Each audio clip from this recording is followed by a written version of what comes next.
A very good morning to all the participants. We will be starting our session by 10:30.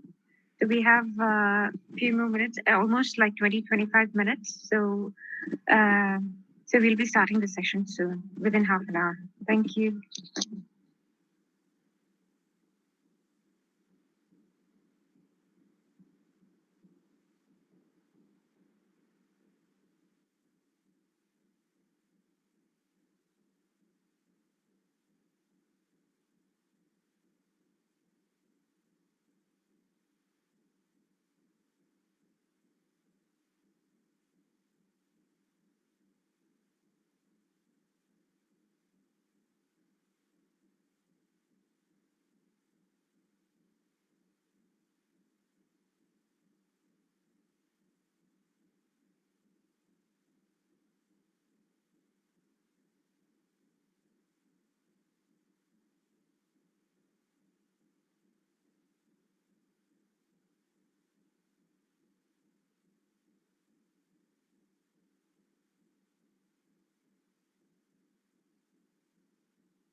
Hello, Dr. Sumati. Good morning. Good morning, sir. Yeah. Good morning, sir. Yeah, good morning. Good morning. What about my audio? Is it clear to you? Yes, sir. Yes, Good sir. morning, sir. Yeah, good morning, good morning, good morning, very good morning. So we have another some time more. Like we'll start the session at 10:30. That's what we have told our participants as well. Yeah, no problem. Okay, sir. So shall I put the title slide? Yeah, sure, sir. Yeah.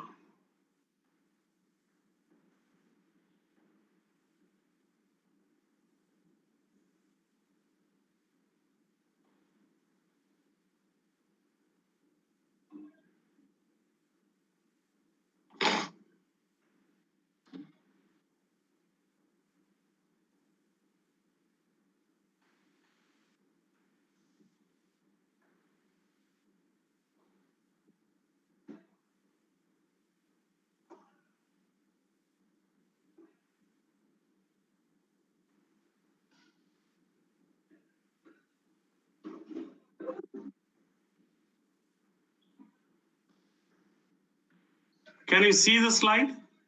Yes, sir. Yeah. Yes, sir. Okay, the title slide. Okay. Hello? Okay, Yes, sir. Okay, sir. Okay, sir. Yeah. But you please, Dr. Smriti, please read the title. Research in finance with econometric applications. No. A title slide I am talking about. Sir, this is Research in finance. with economic. Which one are you seeing now? So the first slide, research in Yeah. finance with econometrics applications. Okay. This is what you are seeing now, right? Yes, sir. Yeah. So I am keeping this slide as such until we begin. Okay, sir. Yeah.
Hello. Hello. Everything.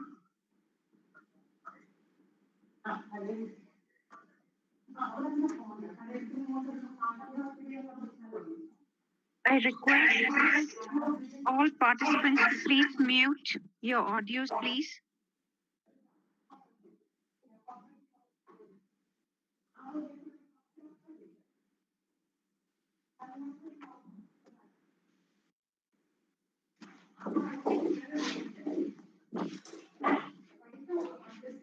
Yes, I kindly request all participants to please mute your audios.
A very warm good morning to one and all present here. On this gracious day, we are all here to be a part of a second day, the two-day national webinar on approaches to research in Commerce Institute Industry Interface. Now we are moving on to the last session of the second day national webinar, and this session deals with empirical researches in finance with econometric applications. To lead this session, we have among us Dr. Santosh Kumar as Professor of Finance, Cochin University of Science and Technology, Cochin.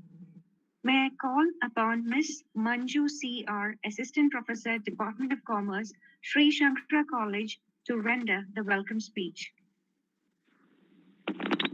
Thank you, Smriti. Am I audible? Yes, Manju. Good morning, everyone. Very good morning to all of you. A warm welcome to all to the second day of national webinar organized by PG Department of Commerce, Sri Shankara College, Kaladi, on the topic Approaches to Research in Commerce, Institute Industry Interface, under Smart Scheme of IQAC, and in collaboration with Kerala State Higher Education Council. I am Manju CR, Assistant Professor, Department of Commerce, Sri Shankara College, Kaladi, and also one among the joint coordinator of this program. So today is our second day. We have gone through two sessions, one by Dr. Gabriel Simon Patel, Professor of Commerce, University of Kerala, and other one was from Dr. Ansari Sarwar Ala, Professor of Management Studies, B.S. Abdur Rahman Crescent Institute of Science and Technology, Chennai. And today we have another well-known eminent personality with us, Dr. S. Santosh Kumar. I welcome you, sir, the resource person of the day, Professor, School of Management Studies, Cochin University of Science and Technology. He is presenting. Thank you very much. Welcome, sir. Yeah. He is presenting us today on the topic Empirical Research in Finance with Econometric Applications. He is a very senior faculty having 24 years of teaching experience. His area of specialization is in finance and accounting.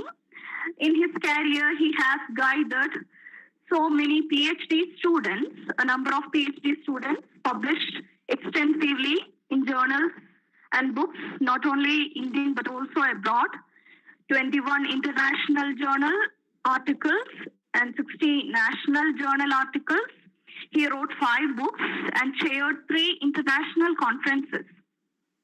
He is a life member of Indian Econometric Association, Indian Accounting Association, Kerala Management Association, Indian Society for Training and Development, Commerce Association of Kerala. Dr. Santosh Kumar S. It's indeed my privilege to welcome all of you. Welcome all. I welcome our beloved HOD, Ms. Sharanya Pratapan, Dr. Smriti Ashokan, the program coordinator, all my fellow coordinators, my colleagues, and all the participants who have enrolled themselves into this program to his speech. So without taking much of your time, may I request Dr. S. Santosh Kumar sir to enlighten us with his informative session.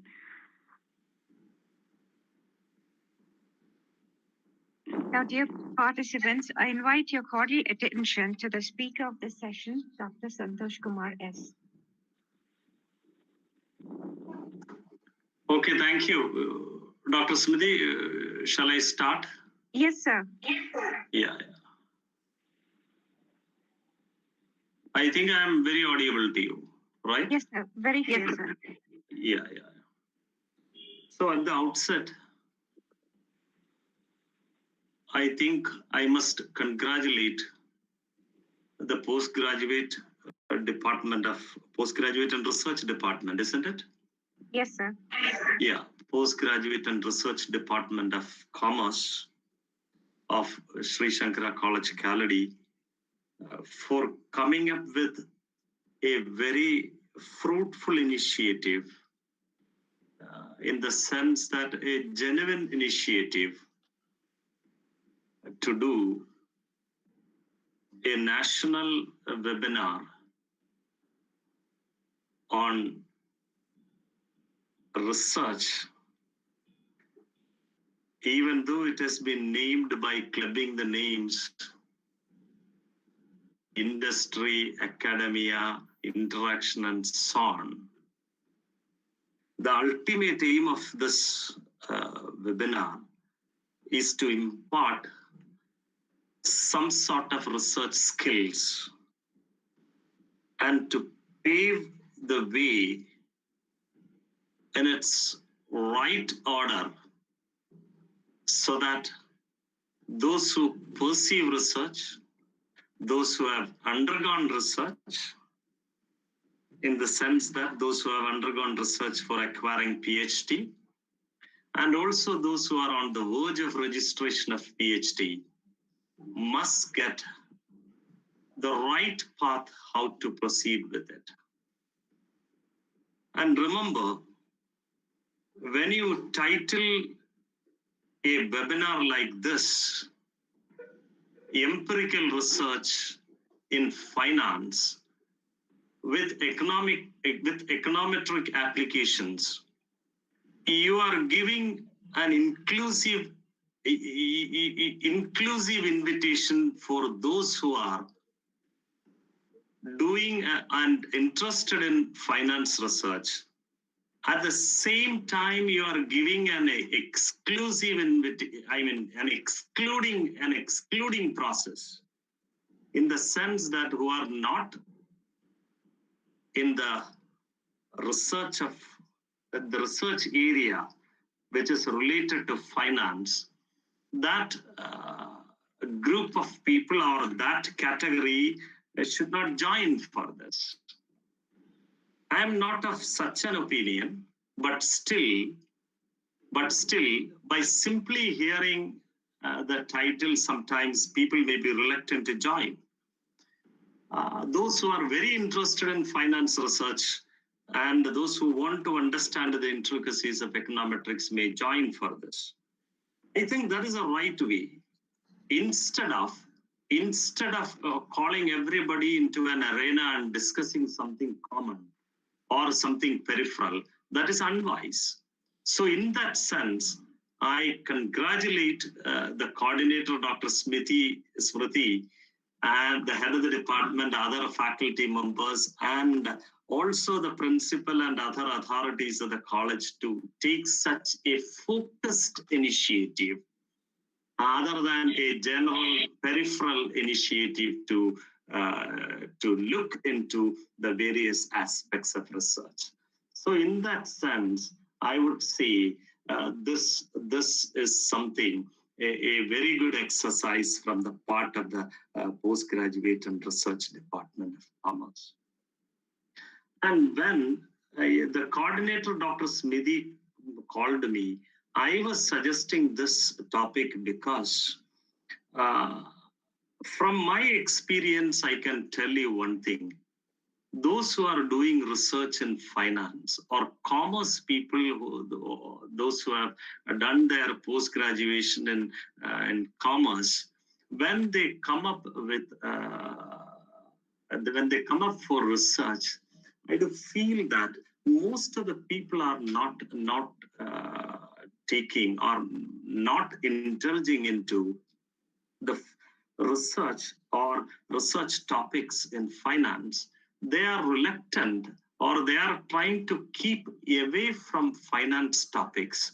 I don't know why these people are, even though suppose you take a majority of the students who have specialization in finance, if you take out of the 100 students who are passing out from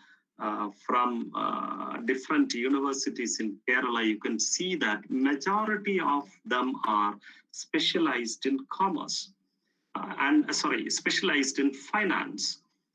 Their specialization is finance. It means that they have a higher amount of velocity in finance related subjects. But unfortunately, that velocity which they have in finance related subjects must be the base for pursuing advanced or research in finance.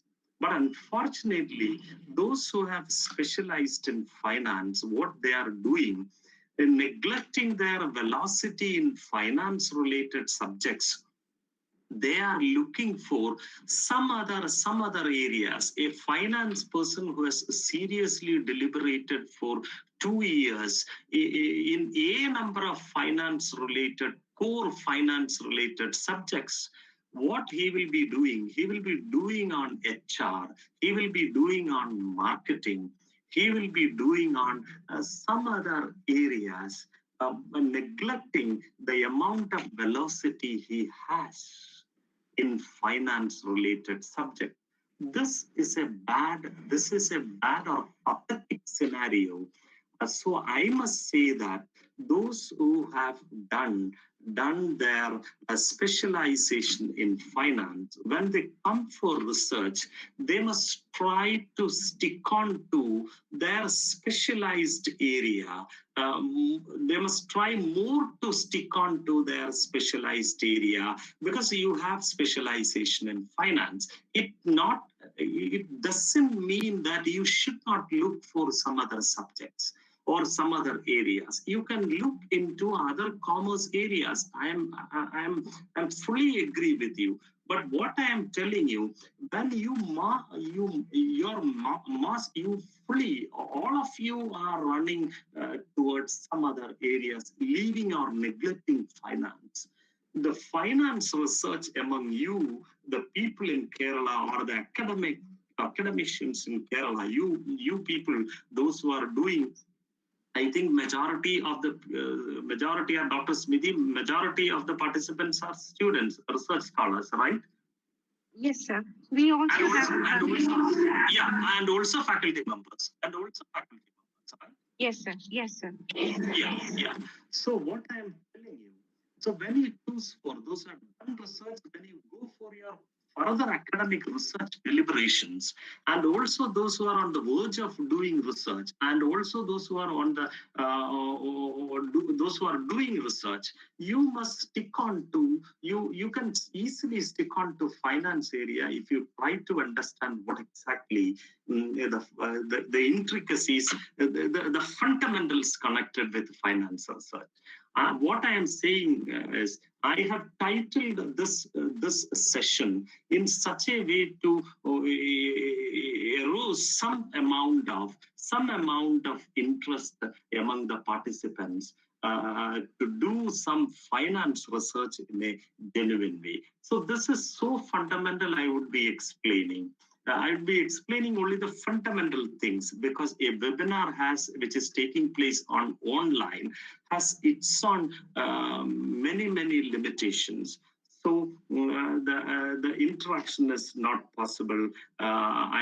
Normally we do have experience with in dealing with live sessions, but unfortunately live sessions in the sense that we will physically assemble in some places, and one person will be delivering a particular topic.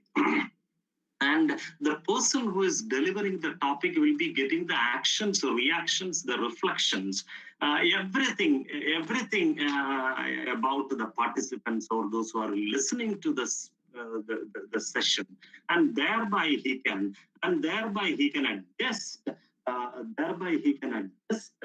The delivery. But here it is not possible. We have many constraints, but within the constraints, I would be lacking, or I'll be doing to impart you some fundamentals about empirical research in finance. So I am just for your communication, just for your better understanding. So I'm moving to the slides which I do have for you. So you please listen to the slides, and my verbal explanation on that. That will be, I think, Smriti, that would be some more helpful to do the imparting process. Okay. So I am just presenting the slides. Can you see this? Yes. Hello? Yes, sir. Yes, sir. Slide? Yeah. So the title slide is there, isn't it? Yes, sir. Yeah. So this is, I have just avoided the word empirical. You can use empirical research in finance with econometric applications as our title. Okay. So in this, within the time allotted, what we would be doing, we will be discussing the following items. This is the scope for presentation, the scope of the presentation or scope of the session. So in this session, from throughout, not from the beginning itself, from the beginning to the end, I would be discussing how to start a research in finance and economics. Okay, finance and economics, you cannot think in two different compartments. It is very closely related. Okay. So without quoting examples from economics, you cannot detail things related to finance. So this is applicable both for finance and economics. Okay, finance is not something different from economics. Okay, so how to start our research in finance and economics? So you will get some idea about how to begin. I know many people, those who are on the verge of research, they will be traveling in and around. They will be meeting a number of people to know, sir, what should I do? How to start? How do I select one research problem? Will you give me a research problem, or will you give me a topic? They will not be knowing the difference between the topic and the research problem. They will be asking for a title sometimes. If somebody approaches me, if I give a flowery title with some words which are producing, or which are keeping some amount of curiosity, or which could generate some amount of curiosity while hearing those words, that kind of title if I provide, they will be satisfied with.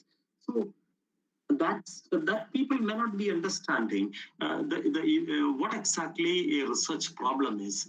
How we must start with is meeting people sitting in different, meeting experts sitting in different places. Is it one of the steps for choosing a research problem? These things you must remember. So what I'm trying to do here is I will anchor you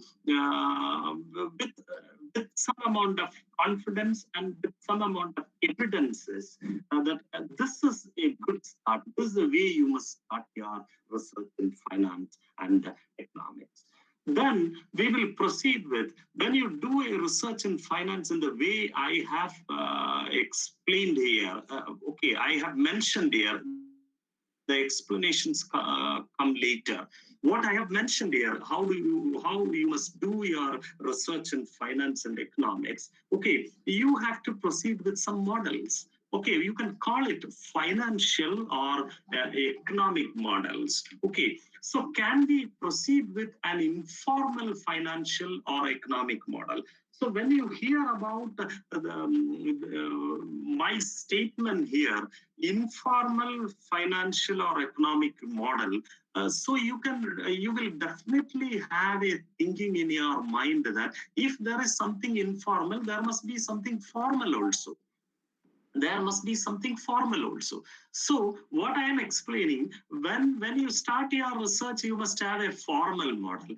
And informal model I have given here just for my explanation. Sometimes you may not see this in literature, what is informal financial or economic model. Here, I have used this jargon just for giving you a better understanding in this webinar. And finally, I'll withdraw this. I will call this economic model or financial model. Okay.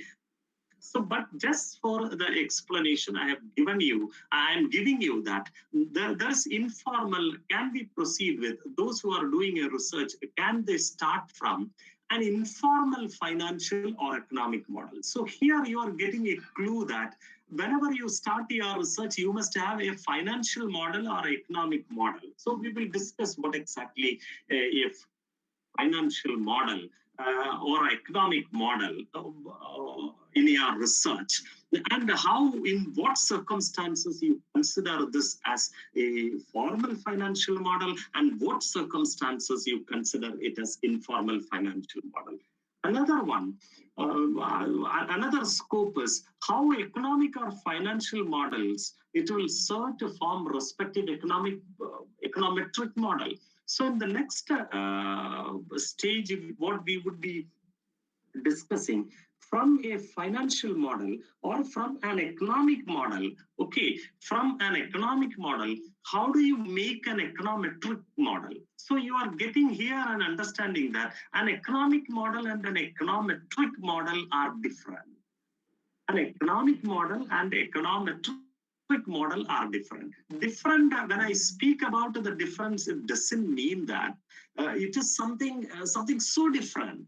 But what I'm telling you, I can show you, or genuinely, there is some difference between an economic model and economic metric model. So you will be today by the end of the class, you will be understanding what exactly an economic model which tells you the functional relationship between variables, and what exactly an econometric model, which is I would say which is a more detailing measurement model of the functional relationship between or among the variables that we will see later. This is another scope. Another one, what exactly, how can how can we tell about, or how can we express the different steps in economics, research in economics and finance, or research in finance? What are the steps? So I will not be explaining all the steps from one by one to, no, I will be explaining only the 3 or 4 relevant steps that must be done in that must be there to do a research in finance. Then what do we do with, in the title as I explained, what do we do with econometrics? Okay, whenever we say that you must have econometrics application, it doesn't mean that it is something so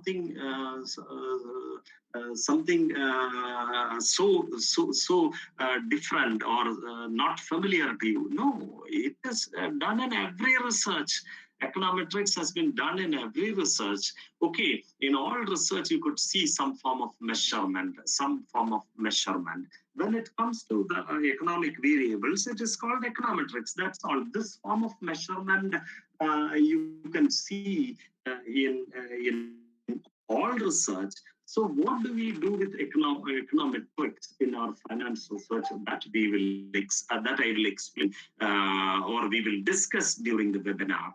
Then know about the regression tool. When you hear about econometrics, you must keep in mind that the core tool in econometrics is regression.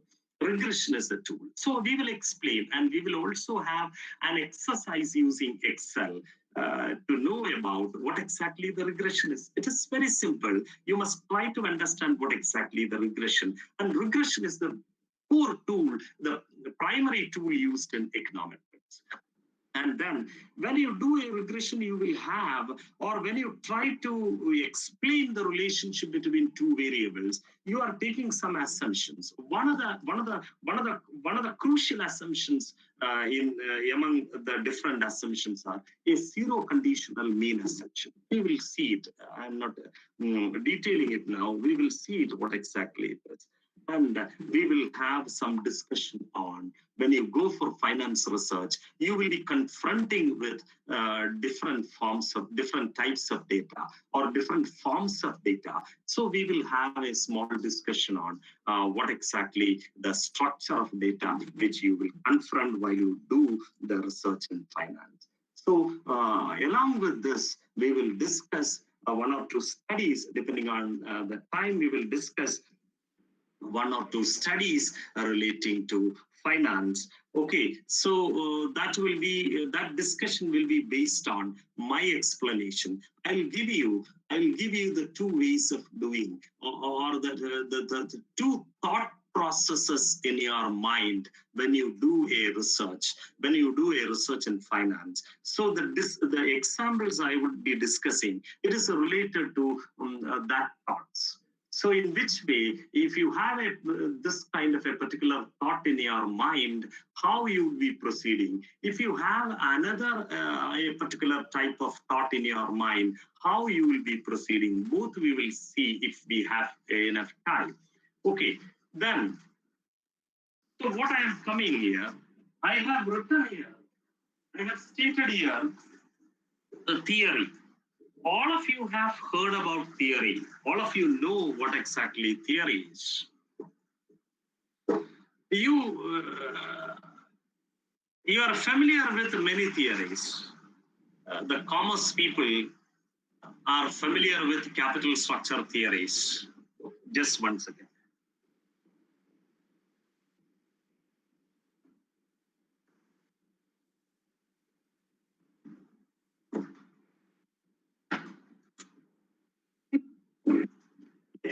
Yes. So we are familiar with capital structure theories. All of you participants, are you familiar with capital structure theories? All of you? Yes. You are familiar with capital structure theories. Samriti, can you hear me? Yes, sir, I can hear you. Yes. I am just checking because I won't be able to see you because I am in front of the slides. Okay. Oh, okay, sir. So I may not be in a position to see you. Hope you are hearing. If any disturbance is there, you must call me or you must respond to me, right? Sure, sir. Yeah, I think every participants could hear me well and they could see the slides because I will be explaining because if I go on explaining without slides, your attention would be. So I have made the slides in such a way to catch your attention to the maximum possible extent. Okay. So theories, you have heard of many theories. You are familiar with many theories. Okay, one capital structure theory. We know a trade-off theory of capital structure. The trade-off theory related to capital structure. The trade-off theory tells that the capital structure decision or the debt-equity proportion, it is a decision. It is a decision taking into account primarily two variables. In the sense that one variable is the tax saving. One variable is the tax saving, and the other variable is the bankruptcy cost. And you can improve this theory, or one more variable, agency cost, can be added to this trade-off theory. So a trade-off of these three variables: one, bankruptcy cost; another one, this agency cost; another one, the tax saving. These are the three variables as per the trade-off theory. These are the three variables explaining the debt-equity ratio, or capital structure of companies. So what I have given you, the trade-off theory, which explains the relationship between the debt-equity ratio on the one side and the agency cost, the bankruptcy cost, and the tax saving. The tax saving. Please, participants, you please mute your audio. I'm hearing some unwanted audio. So please, yeah. So our capital structure theory, as I explained, the trade-off theory, it will explain the relationship between the debt-equity ratio and the agency cost, the bankruptcy cost, and the tax saving. So by looking into that theory, or when you understand that theory, you will get the relationship between debt equity ratio, bankruptcy costs, the agency costs, and the tax saving. So that theory explains the relationship between these variables. So all theories are explaining. In economics, there is a very popular theory, utility maximization theory.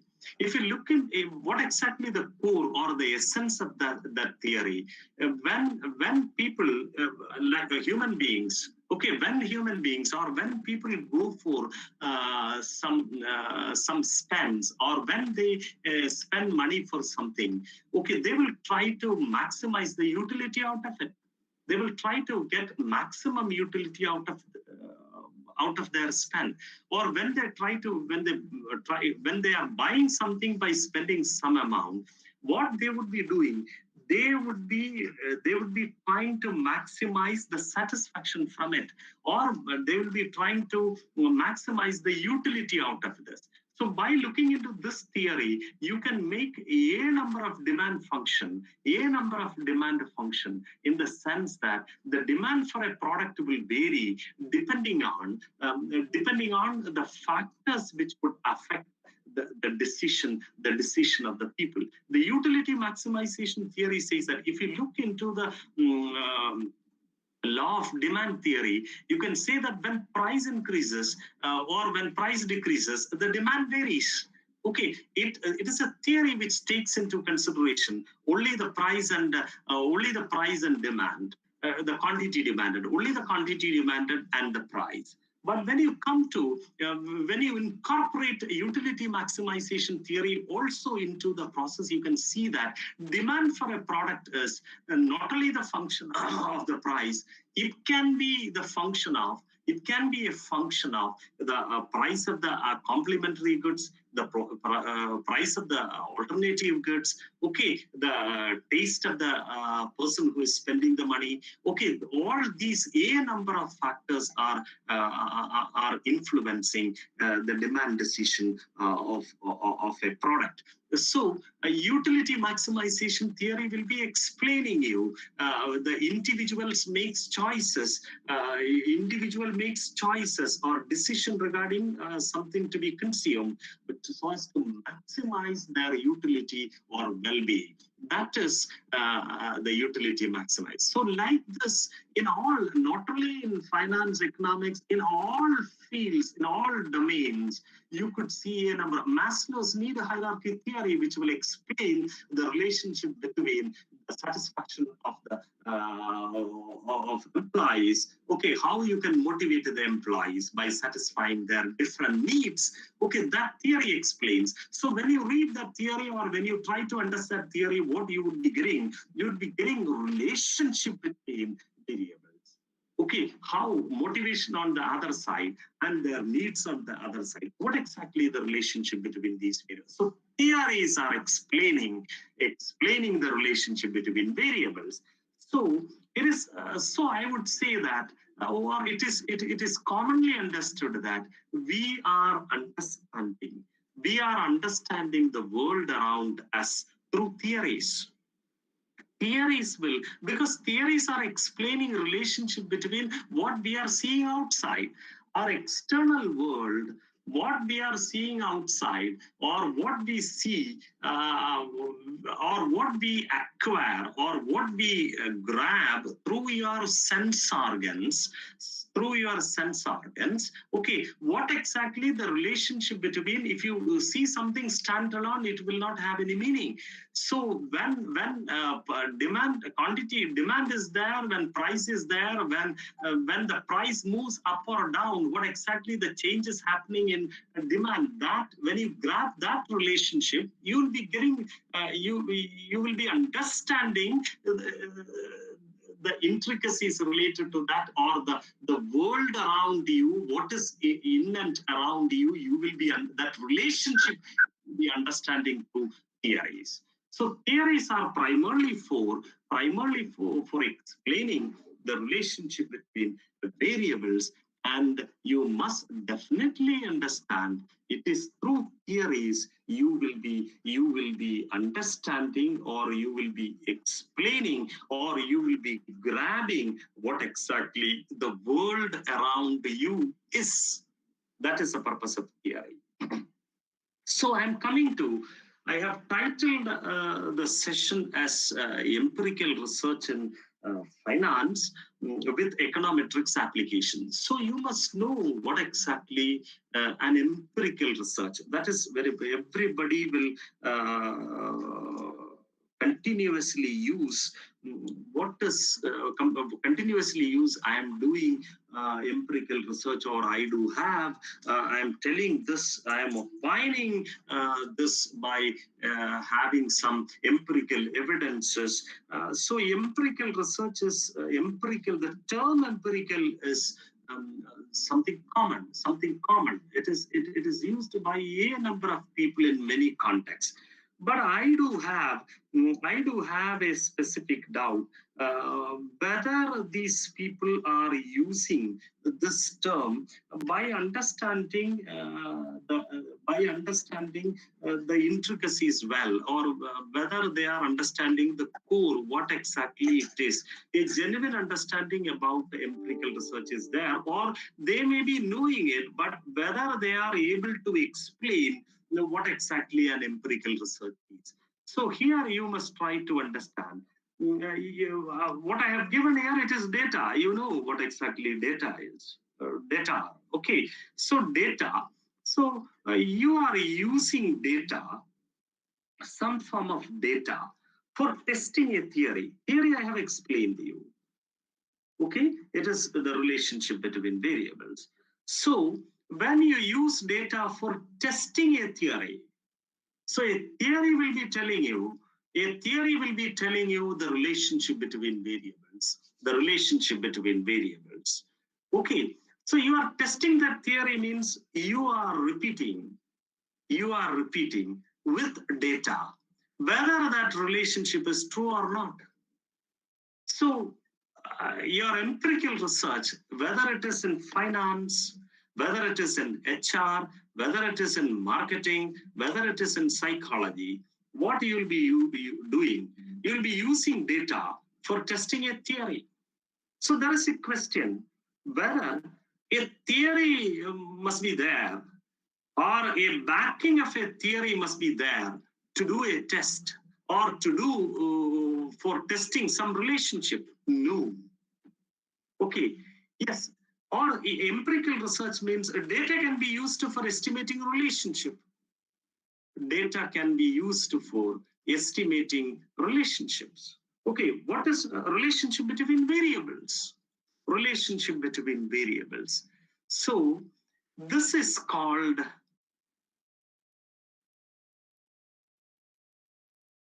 one second. Yeah. This is called empirical research. So when you use data to test a theory or to prove or to confirm a theory, to reconfirm a theory, or to falsify a theory, I'll come in the slides later, falsification and all. We will have just some explanation depending on the time. Okay, so when you use data for testing a theory, or when you use data for estimating some relationship means you must have at least two variables there, right? So where from that variables are coming? If you use data to test a theory, the theory will supply you. If you take the capital structure theory, as I said, trade-off theory, the trade-off theory will supply you the variables. It will give the way. It has a framework. It has a framework. The debt-equity ratio is influenced by the agency costs, the insolvency, tax saving, and the bankruptcy costs. Okay, so the theory itself will supply you the formal variables for it. But when you try for estimating some relationship which does not have a theory backing, okay, your observation, you have some observation, or you have a concrete intuition in your mind that variable X and variable Y are related, you can test. You can test with data. Okay, but whether that, when you do that, it can be a rich process only if you relate, we will discuss it later, only if you relate it with a theory which we will call a backward linking. Okay, so what I am telling you, estimating some relationship based on your common sense variables, that is what I am telling. You can use some common sense variable. You observe some form of relationship between variables that you can call intuition, maybe something a high degree word. Okay, your common sense variables, you can estimate the relationship between them using data. These two are empirical research.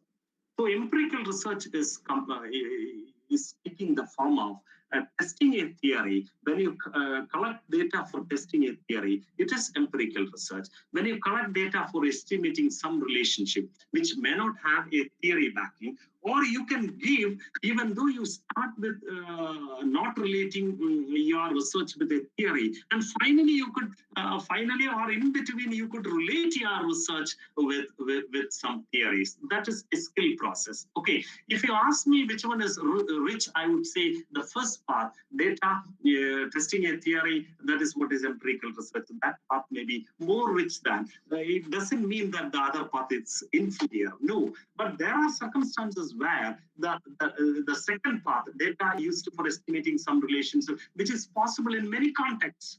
But because you may be examining the governmental, the impact of a particular scheme, governmental scheme on a group of people, there sometimes you may not be starting with a theory. You may have some common sense variables. You can choose with using your common sense some variables, and you can test the relationship. Okay, so what I am telling, when you do a serious academic research, it is better you start from a theory. A theory doesn't mean that you can start only from one theory. No. You can start from a number of theories. Okay, related to your area of research, and you can club. Not necessary that one theory alone must be considered. No. Okay, you can go for clubbing theories, and you can have a common test for it. Okay, that is what is empirical research. So how does this here I will be explaining how does an empirical research in finance be structured. So I have given you an explanation for empirical research, and empirical research is for testing a theory or for estimating some relationship between variables. That is the essence of empirical research. So how can you structure that empirical research in finance? That is what is important. You can do empirical research in all domains, but we are discussing about the field of finance. In field of finance, how do you structure an empirical research? Okay, you know that all research, whatever be the field, you must have a research question in your mind. So careful formulation of a research question of interest is very important. Okay, that is very important. That question, when you raise such a question, when you raise a research question, you cannot raise to a larger extent, I would say, you cannot raise a research question without linking your thoughts with a theory. Without linking your thoughts with a theory. So that is why I have stated here that the question might deal with testing certain aspects of the theory. That is very important. Okay, it might not necessary that always it might be, as I said in the previous slide, as I stated in the previous slide, not necessary it must be from a theory. You can also test some relationship. And here is the role of econometrics. The econometric methods, okay, can be applied. Whatever, you may be starting from a theory to test the relationship between some variables, or you may be, you have selected or you have observed or you have an intuition that some variables are connected. Okay, in both ways you could do an empirical research. There, econometrics methods will help you to answer a wide range of questions related to a wide range of questions in the sense that it will help you to estimate or to understand, or to estimate means you can estimate the magnitude, and also you can estimate the direction. How, when one variable goes up, what happens to the other variable, whether it is going up or going down, there is a direction. Okay, when 1% change is happening in one variable, how much percentage of change is happening in the other variable? This is called the magnitude. All these, the econometrics methods will help you to measure. Econometrics means measurement. Okay, so it measures or it helps you to estimate the relationship. That is what is the first thing. Okay, so I am talking about, I'm coming to the research in finance. So when you think about research in finance, okay, finance, we can discuss it by relating to our discussion into different fields in finance. One is stock market investment behavior. If you those who are doing in stock market investment behavior, you see this. There are a number of theories. I have just listed out here some theories. One is efficient market theory. Another one, 50% theory, greater fool theory, overload theory, prospects theory, rational expectation theory, short interest theory, modern portfolio theory, Dow theory. You don't. It doesn't mean that regarding stock market behavior only these theories are available. No. I have just listed some of the popular or some of the commonly discussed theories, or most familiar to us. There's a number of theories are there. So a scholar who is doing a research in finance, okay, with a specific topic related to stock market investment behavior, they must start their research. They must start their research from one or two of these theories. They must start their research. Example, the efficient market hypothesis, the efficient market theory, or the efficient market hypothesis will tell you or that hypothesis is that, or that theory says the relationship between the price of the price that is reflected in the market, the price that is reflected in the market, and the information. Okay, the efficient market hypothesis or the efficient market theory states that the price in the stock market reflects all possible information, all public information, all even insider information may be reflecting in the prices. Therefore, nobody in the market could make abnormal return. Nobody in the market could make abnormal return because the prices are highly rational. The prices in the stock market are rational, and therefore nobody cannot make any abnormal profit in the market. Okay, nobody can beat the market. Okay, but those who are opposing to that theory, but there are many people who are opposing to efficient market hypothesis or efficient market theory. Okay, even the most commonly discussed name is Warren Buffett. Okay, he is consistently meeting the market. His claim is he is consistently beating the market by picking up irrational the stocks which are reflecting irrational prices. So efficient market hypothesis on one side, the efficient market theory on one side, the theory speaks of the price in the stock market reflects all information, and therefore the prices are rational, the prices reflect all information, so therefore nobody cannot make abnormal returns in the market. But there are many evidences, many claims that many people have beaten the market. They have outperformed the market. Okay, so you can test the efficient market hypothesis in the Indian context. Those who are doing, they can choose some data and they can test whether the efficient market hypothesis is right or not. You can reconfirm, you can reject. In many forms, you could structure your research and finance. Okay, another one is 50% theory. The 50% theory that if you observe a trend in the stock market, if you observe whether it is a downward trend or an upward trend, the 50% theory states that that trend will have a correction. That trend, if the market is going up, it is a technical theory.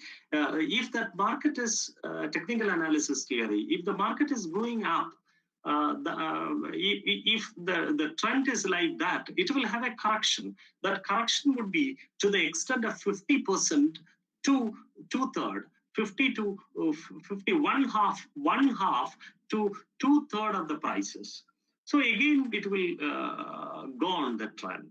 So what they are saying is, if you observe a trend in the market, okay, it will have a correction to the extent of 50, to the extent of one half to 2/3, and again that trend will continue. This theory, you can test whether this is true or not. You can check.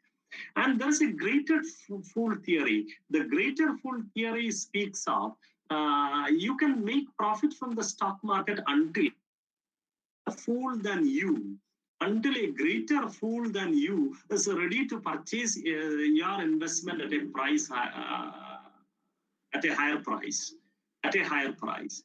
So this is what, and there is overload theory, there is prospects theory, there is a rational expectation theory. Rational expectation theory is a very important theory which tells you people are afraid of losses. Okay, then you can motivate people, the encouragement an investor is getting from some gain, and if an equal amount of loss is happening, the amount of pain that is created among the investors will be higher. So this is what is that theory speaks of. Then short interest theory, modern portfolio theory by Markowitz, Dow theory, and so on. A number of theories are there with regard to stock market investment. Okay, so when you take the capital structure, the cost of capital and value the firm, we do have a number of theories: theory, pecking order theory, trade-off theory, signaling theory, market timing theory, net income theory, net operating income theory, and traditional theory, and so on. So what I am telling you, those who are doing research in finance, they must be, when you do your empirical research, you will be doing your research must be framed in such a way that you must begin from a theory and go for its test. And you are begin with a theory. It doesn't mean that you, as I said earlier, you can have a careful mixing of theories. You can frame your research in many ways, not necessary that exactly you must be testing it. You can reframe it in a very logical manner, and you can come up with more sophisticated, robust finding on your research problem. And dividends and market price, you have come up with many theories, many dividend theories. Dividend distribution impacts, or dividend distribution has a significant influence in market price of the shares, and so on. You have seen, we have discussed in many in your PG classes. You have a greater discussion on this. And these are all theories. So remember, a research in finance, I think you must have a start with theory. Okay, so I am explaining you, I am giving you how your research must start from. Your research must start from the backing of a theory. What I was telling you, I was explaining you, those who are doing research in the field of stock market investment behavior. There are a number of theories which are explaining what I have enlisted there, a number of theories. It doesn't mean that when you go through all those theories are not controversial. There are controversies. All those theories are not in the same direction. You can see many controversies among theories or between theories. So, there is no claim that the entire stock market investment behavior, the finance world, is totally explained by all these theories. No, it doesn't mean that. It doesn't mean that. So, what I would be explaining, these theories will explain explain to a larger extent the relationship between the different variables which will explain the stock market behavior or the stock market investment behavior, and so on. In the case of capital structure also, all these theories, all the different, you know that the net income approach and net operating, they're detrimentally opposite. Okay, there are some irrelevant theories. We will be discussing Modigliani-Miller theory in a superior way than the other theories. Okay. So there are many opposition to the Modigliani-Miller theories. There are many disagreement to these theories. All these things are there. So no, all these theories together, or no theory is explaining if I stick on to finance, the financial world in a comprehensive manner. Okay, you will be getting a part of the explanation. You will be getting another part of the explanation from another theory, and so on. In many ways, in many different ways, you could explain or you could see how the various theories in finance would explain the scenario.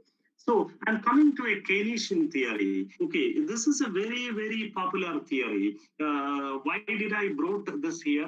Just to understand what exactly the econometric measurement and so on. Okay, simply, just to facilitate the understanding, I am using this theory to explain the scenario. You see this. This is Keynesian theory. The Keynesian theory tells you the functional relationship between aggregate consumption. That's very simple to understand. That is why I brought it here. Aggregate consumption and aggregate real income. And this Keynesian theory states that aggregate consumption, this is a theory which is applicable, which is telling about which is applicable in a macro context, macro level. Okay, at country level, if you take the example of a country, the aggregate consumption in a country is a function of aggregate real income. The aggregate consumption in a country is a function of aggregate real income. Okay, so it means that the consumption in a country you could explain using the income. So based on the changes in income, the consumption would differ. That's what this theory is explaining. So what I am telling you, the above function, okay, I'll tell you about regression later. You know that when you regress the variables, okay, that regression will be giving you the relationship between the variables, whether one variable is explained by the other. Here, if you regress, what you would be getting, whether aggregate real income of a country could explain the consumption, whether the income of that country could explain the consumption of the people in that country. Okay, that is what is the Keynesian theory explains you. It will give how much change is happening in the words given in, or the phrases given in this red letters. Okay, that is what is the crux of this theory. Changes in aggregate consumption while real disposable income increases by 1 unit. So when 1 unit change in aggregate income is happening, how much change is happening in aggregate consumption? That is what is the Keynesian theory. So the change in consumption, when income increases by 1 unit, this is a macroeconomic theory, macro level I am saying, not related to a person. It is related to a country. Okay, you take the large economic unit. Okay, so what I'm explaining, when the aggregate real income of the country increases by 1 unit, what exactly the change in the consumption? Normally, we know that when income increases, consumption increases. Okay, this is the theory for it. This is the theory for it. Okay, this is explained in a macroeconomic context. Okay, this we will call, this change in consumption is called a technical name, marginal propensity consumption, MPC, marginal propensity consumption. When there is 1 unit change in aggregate real income, what would be the change in aggregate consumption? This is called marginal propensity, the magnitude of consumption brought in by 1 unit change in. This is called, we will technically call slope or beta. We will discuss it later. It is called the slope or beta. This marginal propensity consumption is called the slope or beta that we will discuss. This is an indicator. When you establish a relationship between aggregate real income and aggregate consumption through this theory, you must understand that this is an indicator of a future relationship. That is why we are saying that it is used for forecasting. Okay, so when you estimate the economic relationship between these two variables using econometrics, okay, what you will be getting, the beta or the slope you are estimating, it is an indicator of future relationship between consumption and income. That is why forecasting is possible. We will say that we will use this method to forecast. Okay, so if you have aggregate real income, or for historical aggregate real income, you can estimate the consumption for the, you can forecast the consumption. Whether that forecasting is reliable or not is another thing. Anyway, using this mechanism, you can forecast. This is what Keynesian theory is telling you. So what I am trying to tell you, I am using this Keynesian theory for an empirical research. Means you are going to test the Keynesian theory. Okay, this economic theory you can test in the same macro canvas over time with repeated evidences. Okay, you can again and again collect data for the country, and you can test the Keynesian theory as part of your research. Okay, nothing is restricting you to test again and again with new sets of data what exactly whether this relationship is changing or not. You can test. It can also the Keynesian theory, that structure. Okay, that income, this can be tested, not necessarily be at a macro level. It can be tested at micro level also. You can test this in a state, you can test this in a region, even you can test this in a local place. Okay, in a panchayat you can test in this Keynesian theory. Okay, what is the marginal propensity consumption in a state, region, or a local area? Okay, this is your research with regard to marginal propensity consumption. In the same way, you can test the marginal propensity consumption among classes of people. Okay, I was explaining you the Keynesian theory. The first I was explaining you in a macroeconomic context. Now I am explaining all these in a microeconomic context, in the sense that you can think about, you can go for a research with the same economic formula, or with the same economic relationship. You can test even in a micro context, like a group of people or a panchayat or a village. Okay, so there also you can check the marginal propensity consumption among poor, average, and high income people. Okay, when 1 unit change is happening in the income of the poor people, how much change is happening in the income of the in the consumption among poor people? When 1% change is happening, or 1 unit change is there in the income of the middle income groups, how much change is happening in the consumption of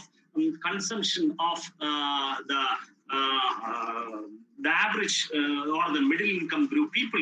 Similarly, in the case of high income group people, okay, or rich people, when 1 unit consumption, when 1 unit income, when there is increase in 1 unit income, how much change in this consumption is happening?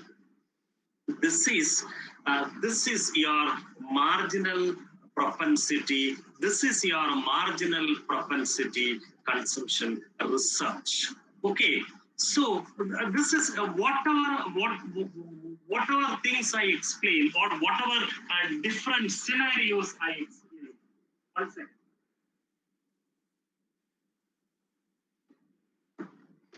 Smriti, is it okay? Audible? Yes, sir. Yes, sir. It's audible. Yeah, the thing is that it is raining heavily here, torrential rain. It is raining heavily here. Okay. So Okay. I am sitting by the side of a window. I was just keeping my window pane open. So it was creating some disturbance. I think I am audible to you well, right? Yes, sir. Very clear, sir. Yeah, okay.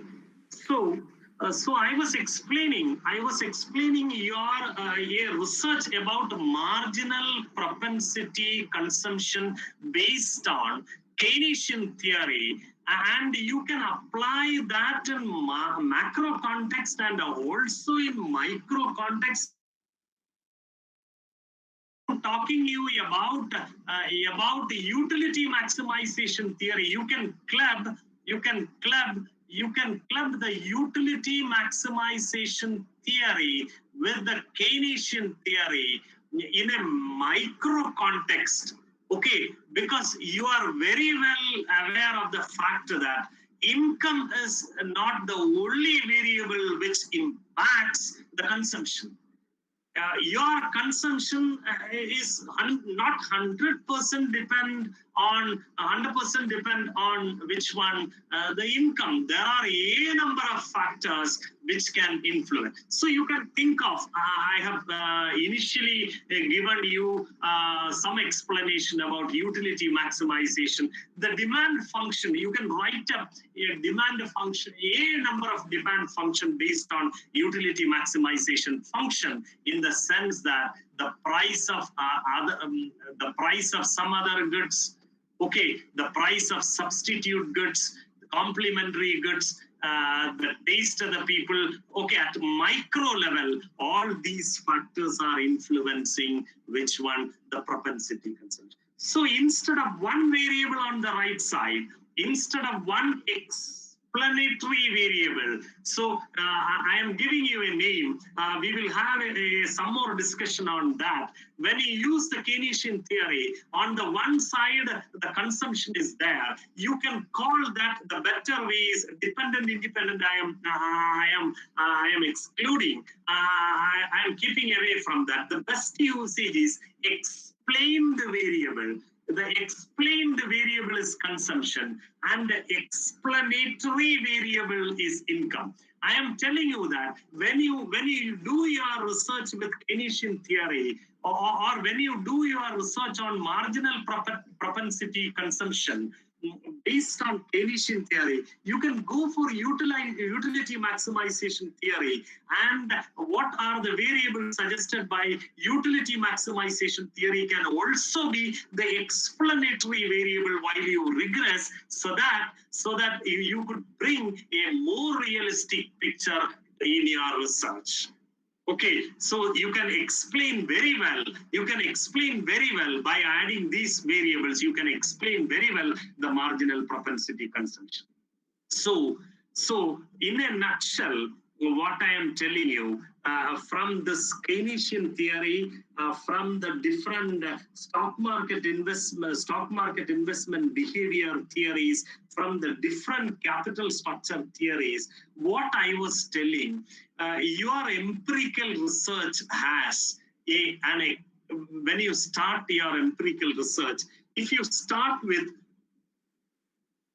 a theory backing, if you start with a theory backing, when you have a theory backing, your target would be testing the theory with data. So this is called empirical research.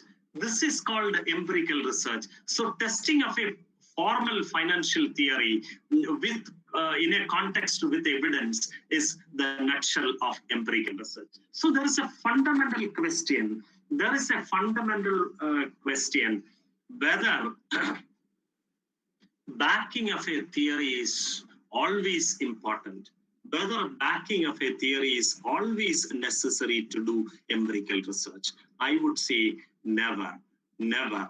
It is not necessary that you must start with a theory. Okay, that is why I have stated here the answer is no. So, for example, if you have a relationship in mind, I'll give you an example here. If a Nobel laureate has come up with a very popular study, which you can find in many econometric textbooks, this study you could find.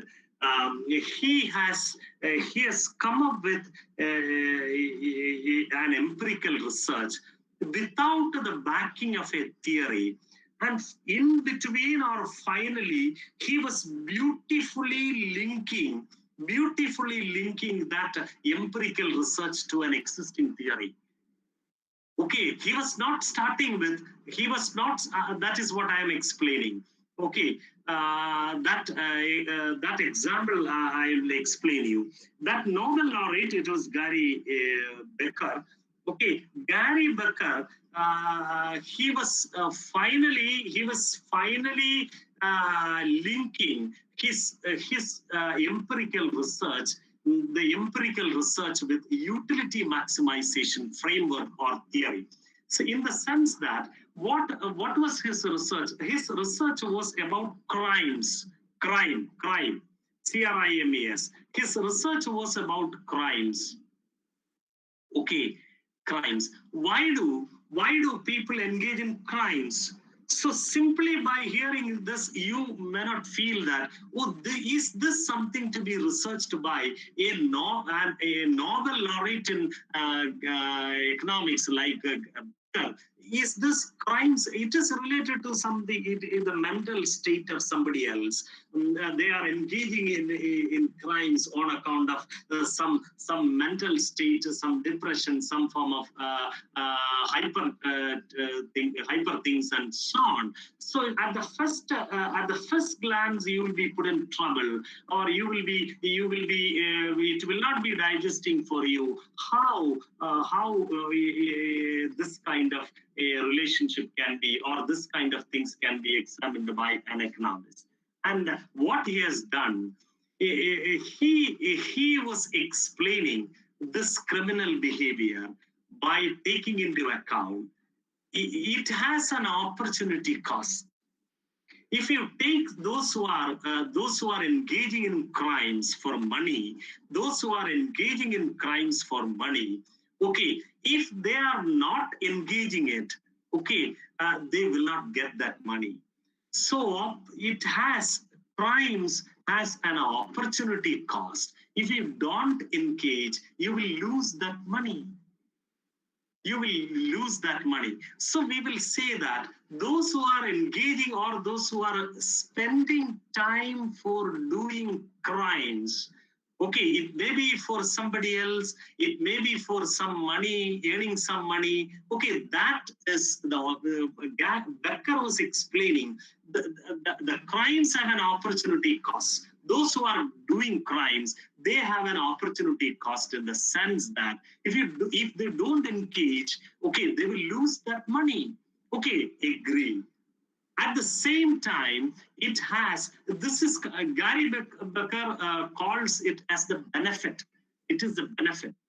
And at the same time, this crime, those who are engaging in these kind of crimes for money, they will have many legal consequences. They may be caught by the police, they may be convicted they will get imprisonment, they will have to incur many expenditure for conducting the legal fight, and so on. So these are all costs associated with engaging in crimes or spending time for crimes. So Gary Becker was explaining the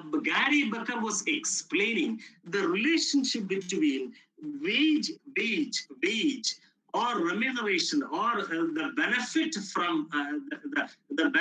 from crime with the cost. So it was a cost benefit analysis. It was a cost benefit analysis. His crime example, Gary Becker's crime example, he didn't start from a theory. He has chosen variables. He has taken variables using his common sense, and finally he was explaining this is similar to the utility maximization framework. This is a backward linkage. This is what I was explaining in the slides which I have shown in the beginning. From data you are using for testing a theory, or you are choosing some common sense variables to test the relationship. Here, what I am telling you, what I am trying to convince you, this Becker started explaining the criminal behavior for some money with different factors, including the wages from a legal employment. Instead of spending time on crime activities, if he is spending that time on legal employment, what he would be getting. Sometimes he may not be satisfied with that. Okay, that variable is also whether the wages from the legal employment is explaining this crime behavior or not. All these variables have been included, and his opinion is that, or his perception is that the decision to do illegal activities or crime is a cost-benefit decision. It is a cost-benefit decision. So what I am telling you, his initial framework was not thinking on cost-benefit decision or utility maximization theory. In between or at the last stage, later stage, he was linking the variables which he has taken for examining the crime behavior. He was linking with utility maximization, a backward linking. This is what I explained in the empirical in the slide which I was explaining what exactly empirical research is, the diagram. Okay, so Becker's utility maximization framework for wages, he has written like this: y is equal to, so I am coming to a functional form. What I have written here is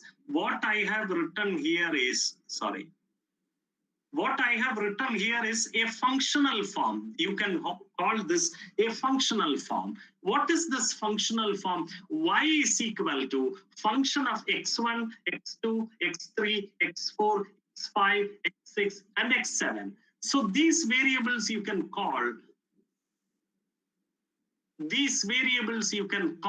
explanatory variable, and this will be explaining this y. What is y? Y here is the hours spent on criminal activities. Depending on the hours, the amount would vary. So you, instead of hours, you can take wages there, no problem.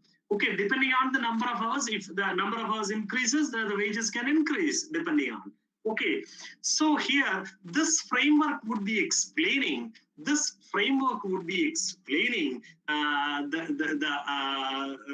criminal behavior. You check what are the variables.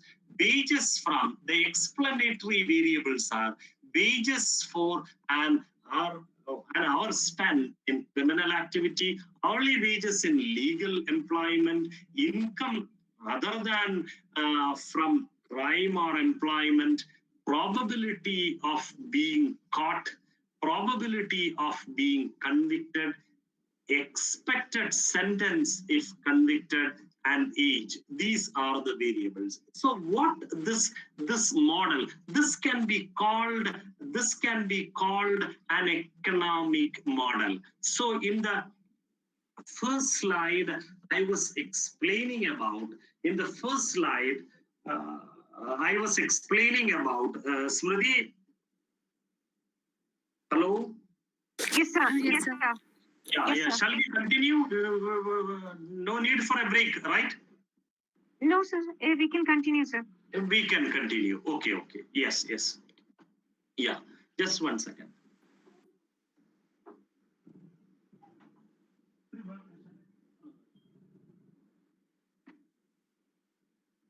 So what I have written here, what I have stated here is, this is an economic model from common sense variable. You cannot see a crime theory. There is no theory called a crime theory to explain this behavior. Okay, so these are the factors which decides the criminal behavior of people or those who are indulging in the criminal activities. No such crime theory. Okay, but what Becker, this Nobel laureate man has done, he has chosen some variables from his common sense. Okay, all these variables from the common sense. And he made a functional form like this. This y is equal to, y is a function of x1, x2, x3, x4, x5, x6, and x7. Okay, and finally he is claiming that this is almost equal to utility maximization theory. Okay, this is almost equal to utility maximization theory. People do engage in crime because there is some utility maximization he is proving. Okay, it is better than if you consider the wage from legal employment. Okay, still it has many legal consequences. You will be 1 second.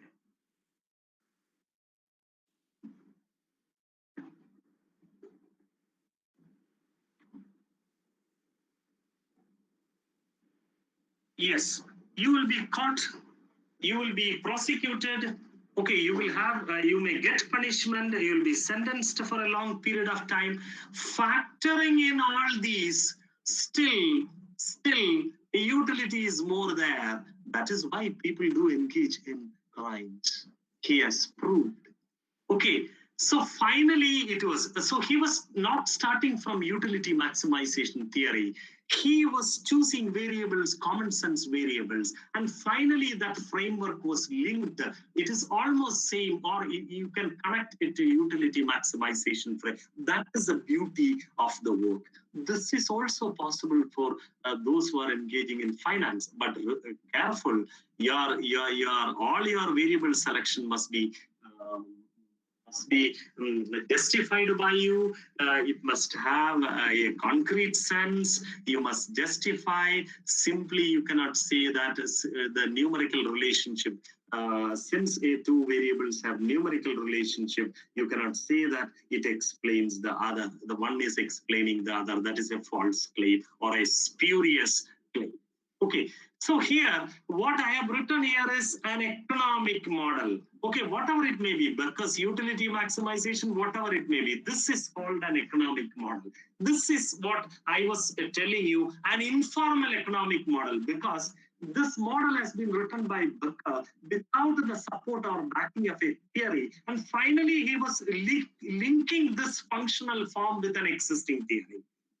Okay, so anyway, you need not worry about formal or informal. This is called an economic model. This is called an economic model. When you write your trade-off theory, on the one side, debt-equity ratio is a function of, when you write debt-equity ratio is a function of agency cost, comma,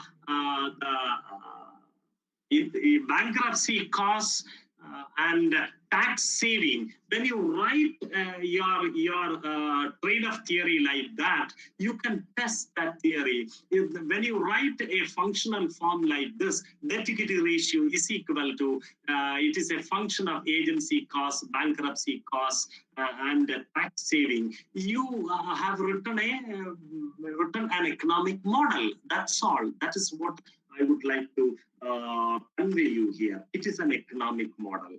Okay, so this is called an economic model. This is an economic model from common sense variable. If you have a backing of a theory, what I said here, then you can write your functional form, or you can write your economic model with the support of, or by using the variables given by the theories. That is the only difference. Okay, these are common sense variable used by Becker, but if you have a theory backing, you can use the variables supplied by the theory. Okay, another example, suppose you want to know the effect of job training on productivity. Okay, if somebody is given training, it is common if somebody is given training, there is no need for a theory. Okay, sometimes you will feel that there is no need for a theory. If somebody is given training, definitely their productivity will go up. Okay, so that basic understanding will enable you to make an economic model, not econometric. Okay, it will help you to make an economic model. So here, you can simply make an economic model. You don't think about a theory. You can simply make a functional relationship. Wages is equal to productivity. If productivity increases, wages would increase. You know that. So I am, instead of productivity, I have stated wages on the left side. Wages is equal to, it is a function of education, experience, and training. It is a function of, this is, it is very acceptable, right? Even though you don't look for, or you don't search for theory whether education is explaining wage, or it is very, very popularly known thing. Okay, how you consider something as popularly known? It is through theories. Okay, so anyway, this will have some theory backing. Okay, even though you are not mentioning it. Okay, so there are, when you write wages as a function of education, experience, training, it doesn't mean that these three are the factors which determine. There are a number of factors there are a number of factors which will explain the wages.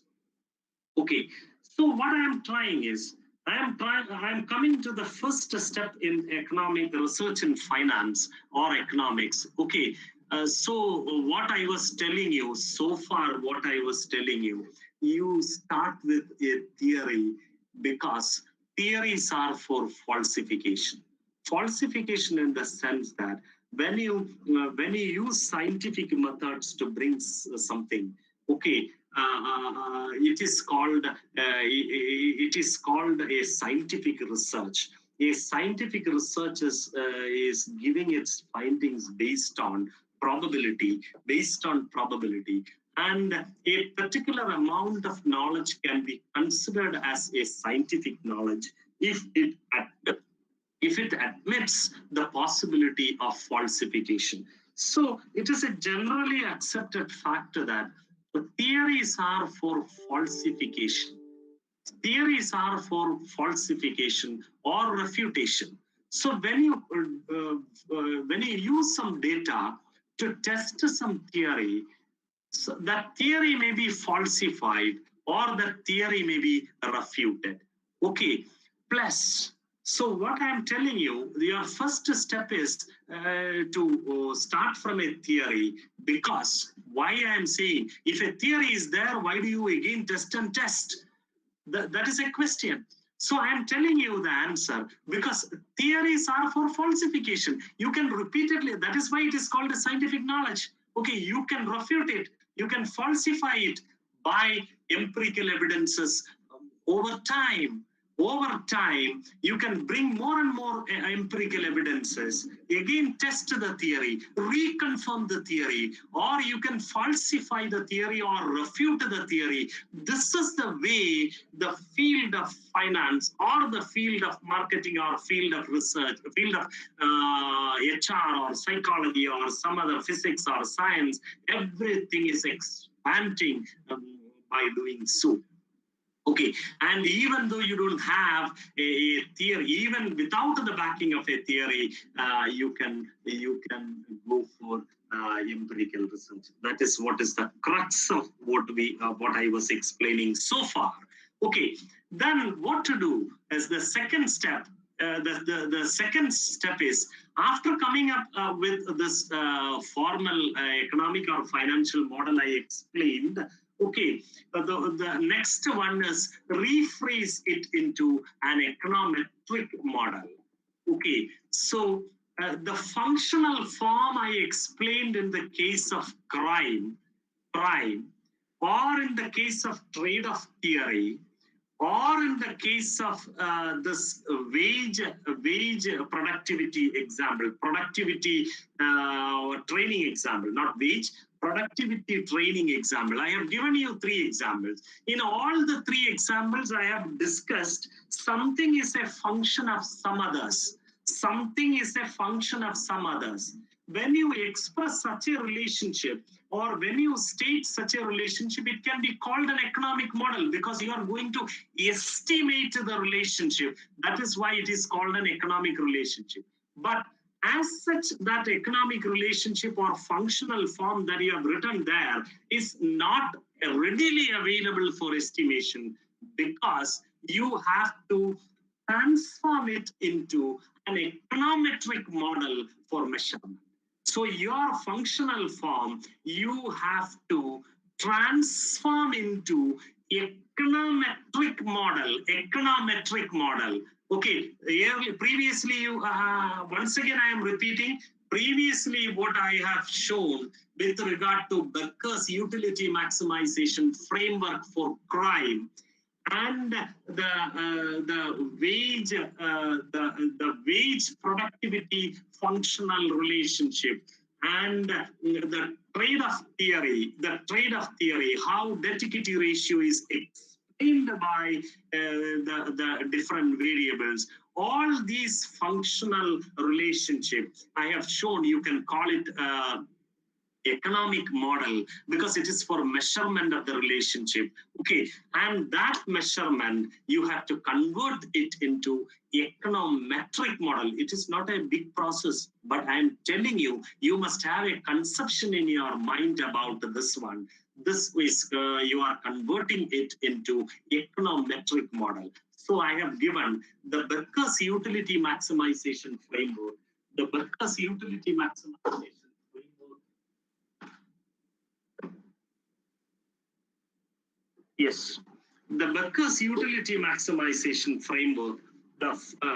Here you see this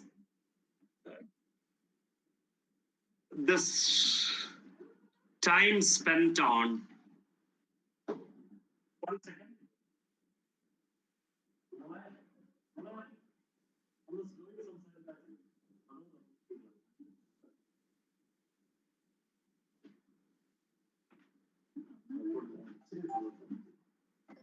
Yes.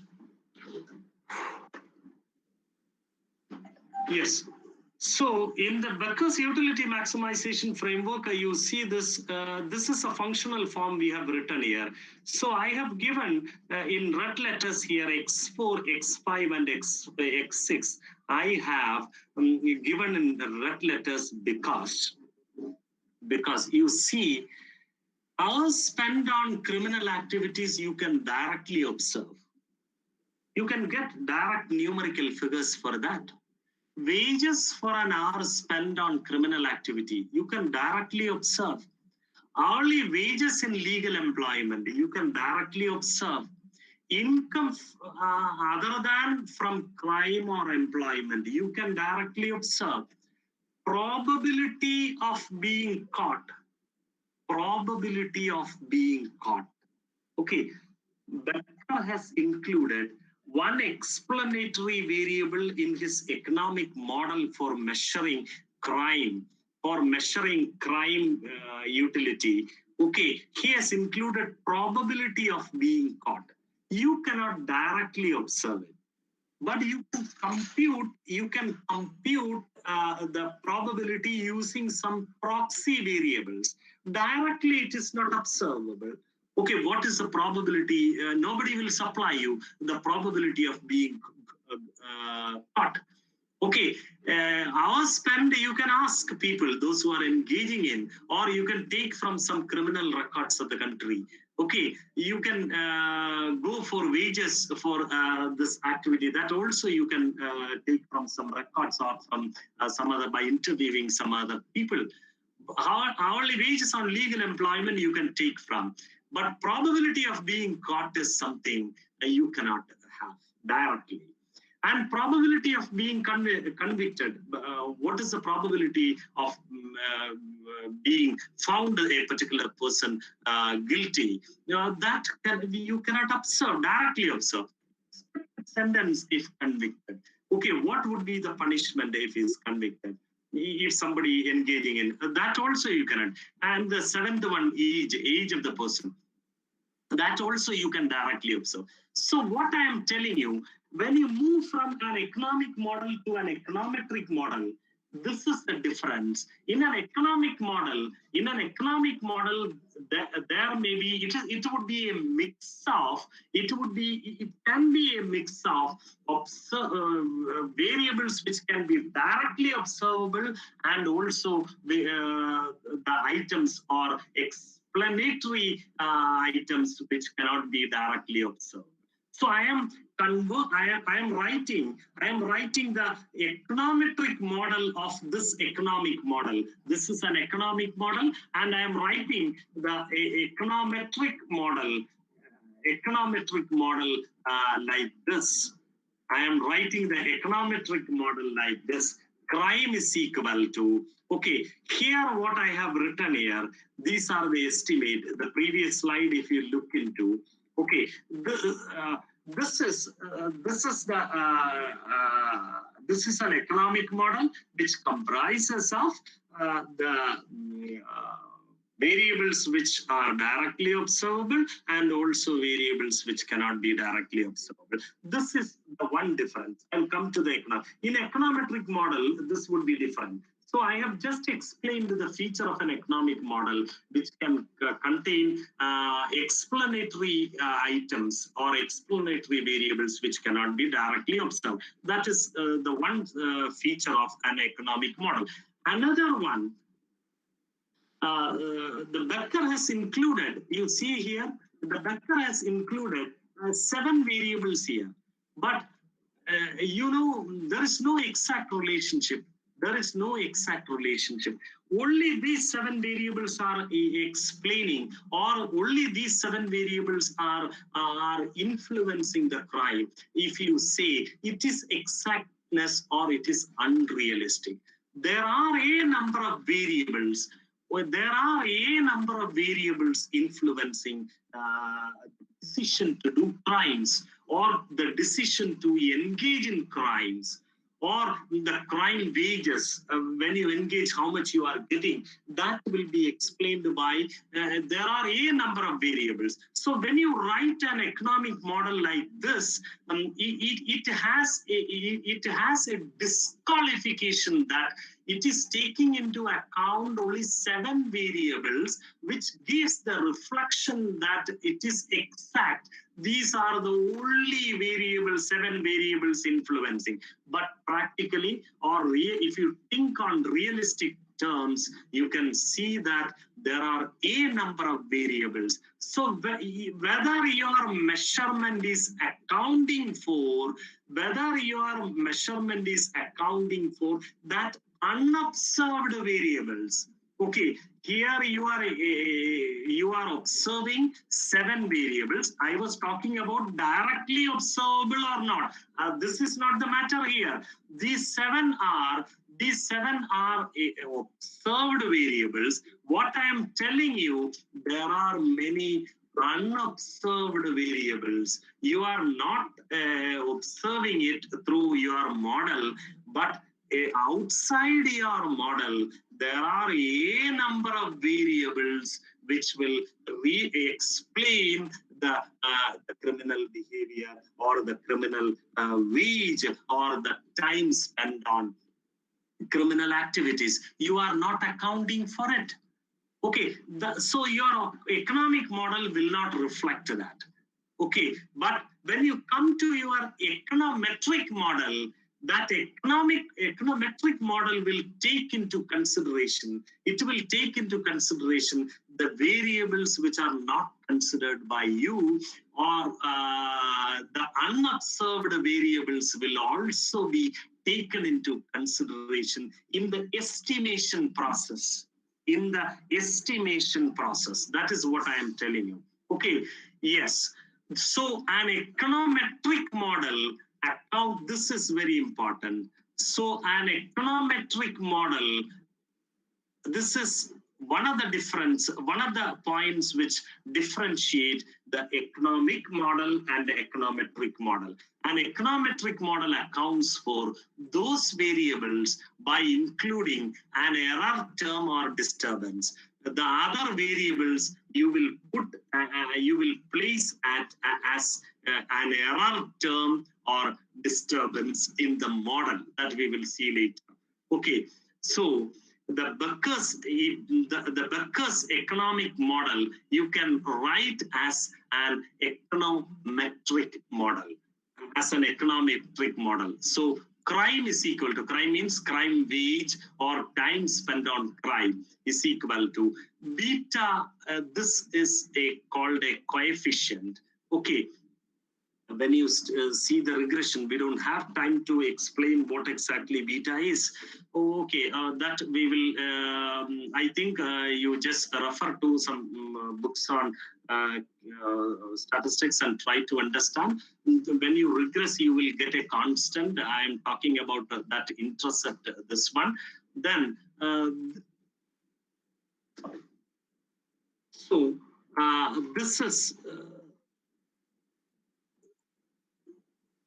this is wage from legal employment,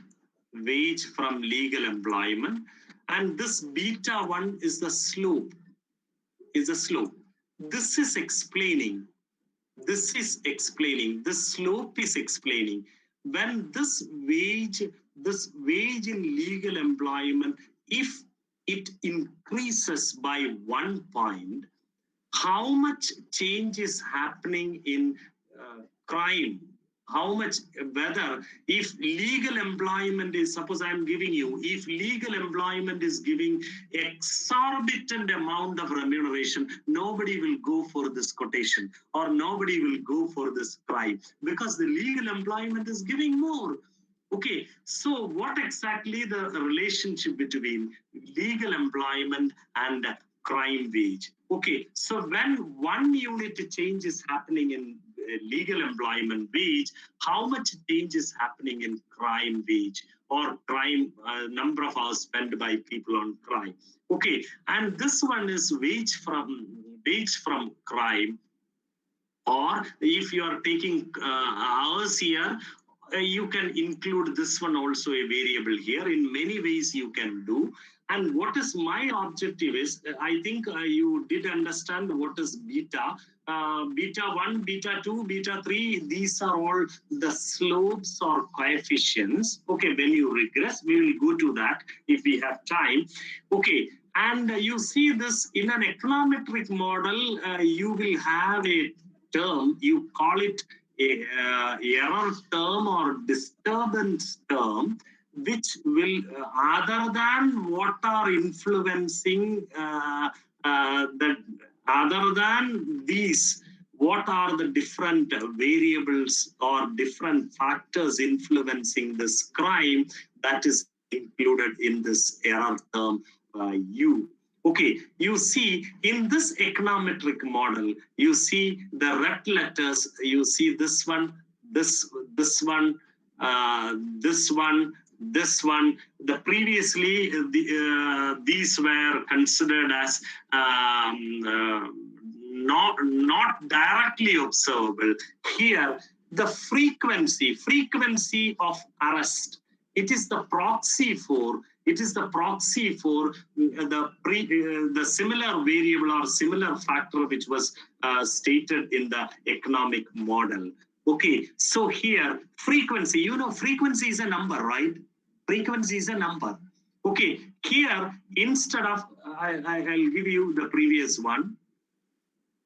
It is the probability of being caught. I have told you this cannot be directly observed. Okay, probability of being convicted. I have told you it is not directly observed. Expected sentence, it is not directly observed. So against these variables, when you write up an econometric model, you will not be using the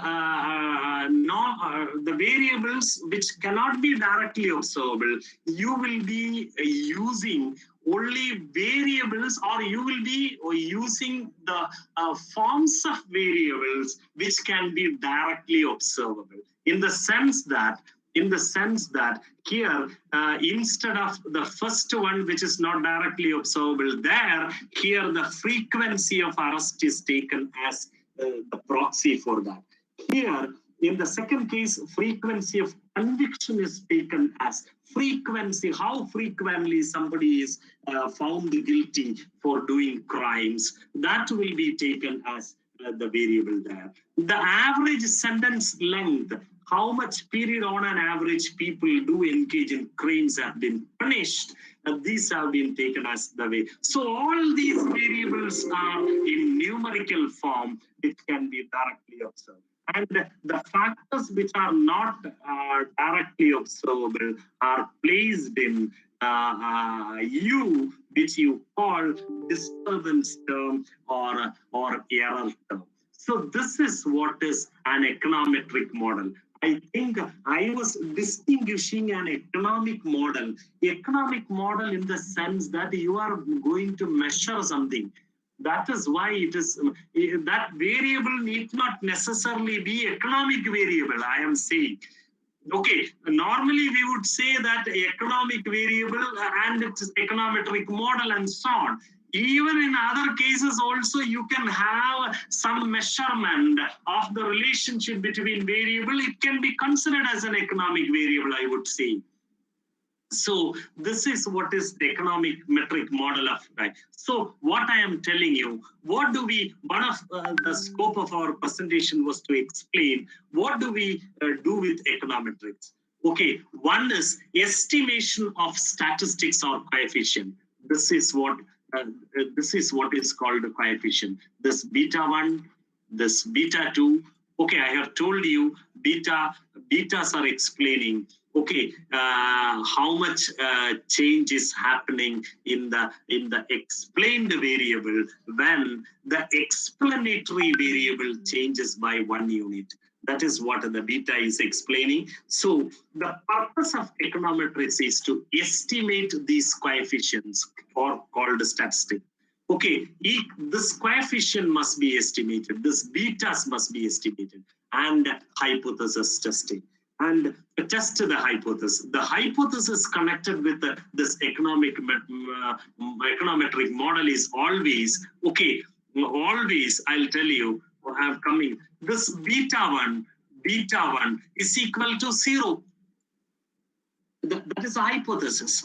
The beta 1 is equal to 0. What does it mean? When 1 unit change is happening in wages in legal employment, 0 change is happening in crime. Okay, so beta 1, beta 2, beta 3, beta 4, beta 5, beta 6, and beta 7 here are 0, equal to 0. That is what you will be testing. Okay, depending on the p-values and all, we will not be discussing that part here because it is out of the scope of our presentation. So anyway, this is what is heading. If the beta is found significant, it means that it is greater than 0. It means that this is influencing or this is explaining the dependent variable. If beta is found significant, that is why we are testing hypothesis. Okay, so this is what we would be doing with econometrics. 1 second.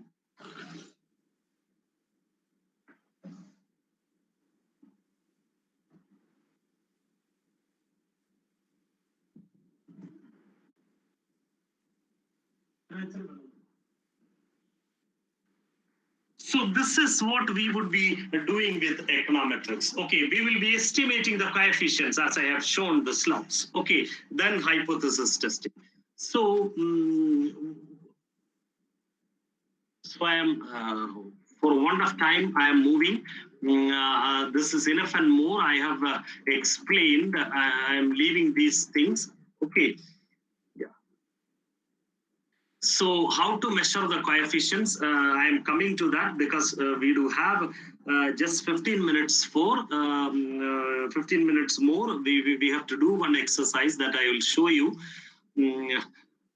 So here, if you check here, I have explained how to measure coefficients. I have given some explanation. So the variables here, the variables, if you take this this econometric form, you can see that, okay, this one, and this one are called explanatory variable, and this is called explained variable. Okay, that is what is stated here. What is, it is an attempt to explain the movements in one variable by reference to the movements in other variable. Okay, so I am explaining the computation of,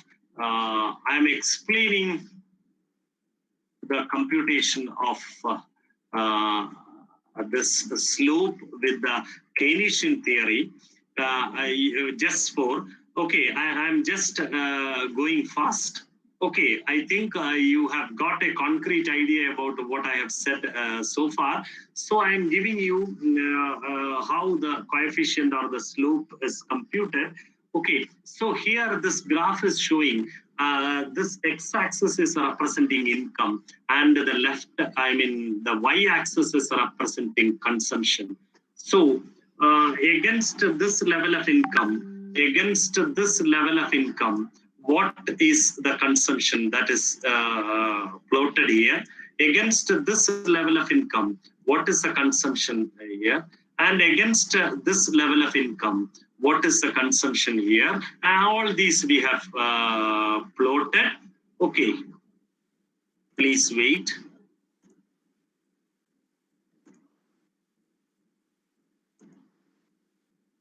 Yeah. So suppose I draw a straight line like this. A straight line like this. We will call this line in some circumstances as a regression line, or it is a line of best fit. Why it is called a line of best fit? Because these are the actual values, right? These are the actual values.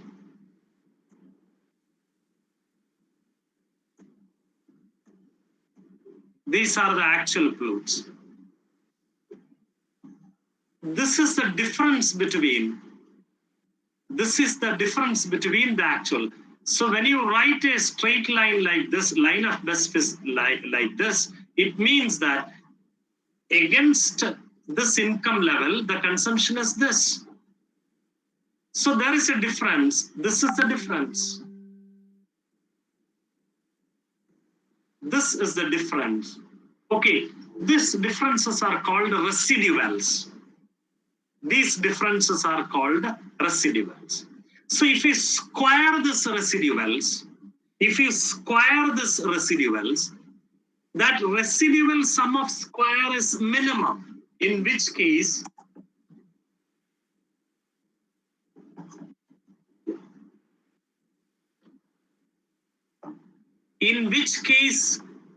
I can draw a line. Instead of this, I can draw a line like this.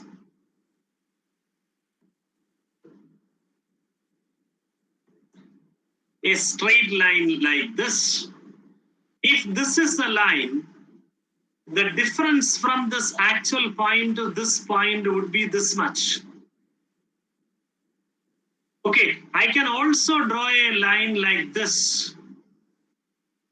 So there is a question, which one is the line of best fit?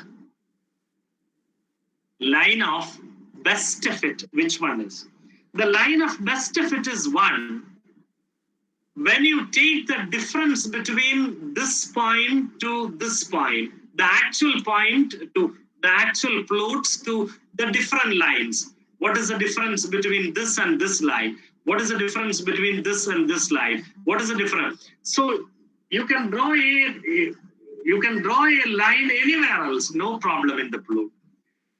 But the line which gives you the minimum residual sum of squares, in the sense that when you take the difference between that line and to the actual points, square it, which one is the small one? Residual sum of squares, small one. Which line gives? That line is called the regression line or the line of best fit. So what I am giving you,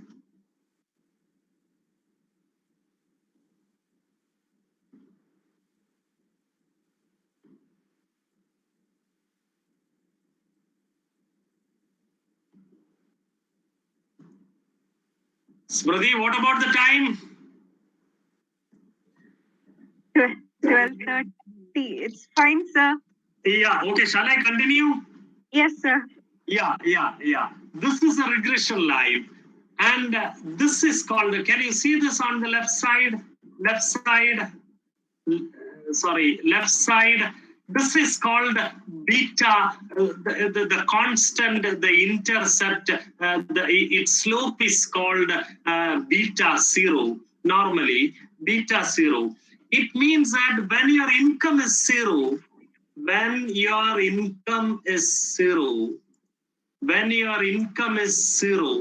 what is your consumption? Even though you don't have income, if you don't consume anything, you will die.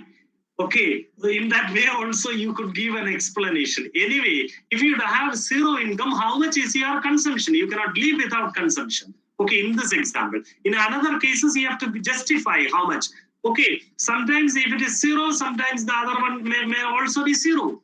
So here, if income is zero, how much is the consumption? This part is called the constant or intercept in the econometric equation. So this is what explaining when an income is this much, this is the consumption. When income increases from this point to this point, you call it 1 unit. Suppose this is 1 unit. Example, 1 unit.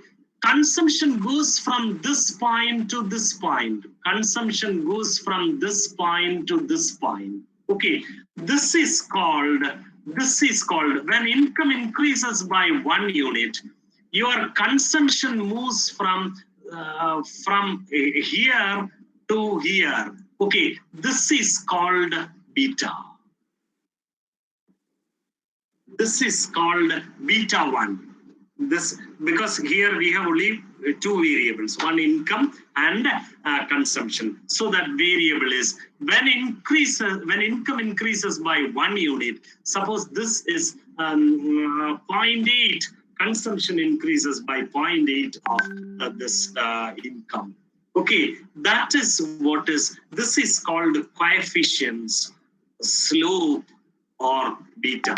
This is what in an econometric equation, we are estimating this beta 0, beta 1. If you have 7 explanatory variables, you will be estimating beta 1, beta 2, beta 3, beta 4, beta 5, beta 6, beta 7, plus this intercept. This is what exactly doing in econometrics.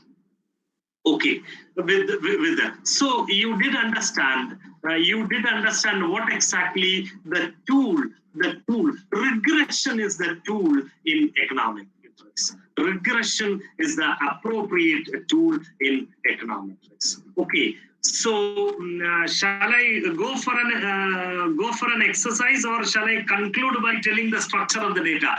We don't have enough time to do that. Smriti? Yes, sir. Sir, as you wish, sir. As you wish. Excel sheetil poite oru exercise regression cheyanamo ado shall I move to the structure of the data and conclude? Sir, I think... the exercise in samayam povum, we will not get time, right? Yes, sir. Okay, sir. Yeah. So I am not giving a formal explanation on regression. The other part I am leaving because we don't have time. So I am just coming to the structure of data, which is more important for you. Yes. Yeah. I am explaining when you do economic research and finance, you may come across with cross-section data. Okay, cross-section data is simple. It is simple. It consists of samples of individuals. Okay, household, firms, cities, states, and countries, or a variety of other units. Okay, it is taken at single point of time. Example, what is the income of, if you have the family income of 100 families, the family income of 2019 of 100 families, it is a cross-section data.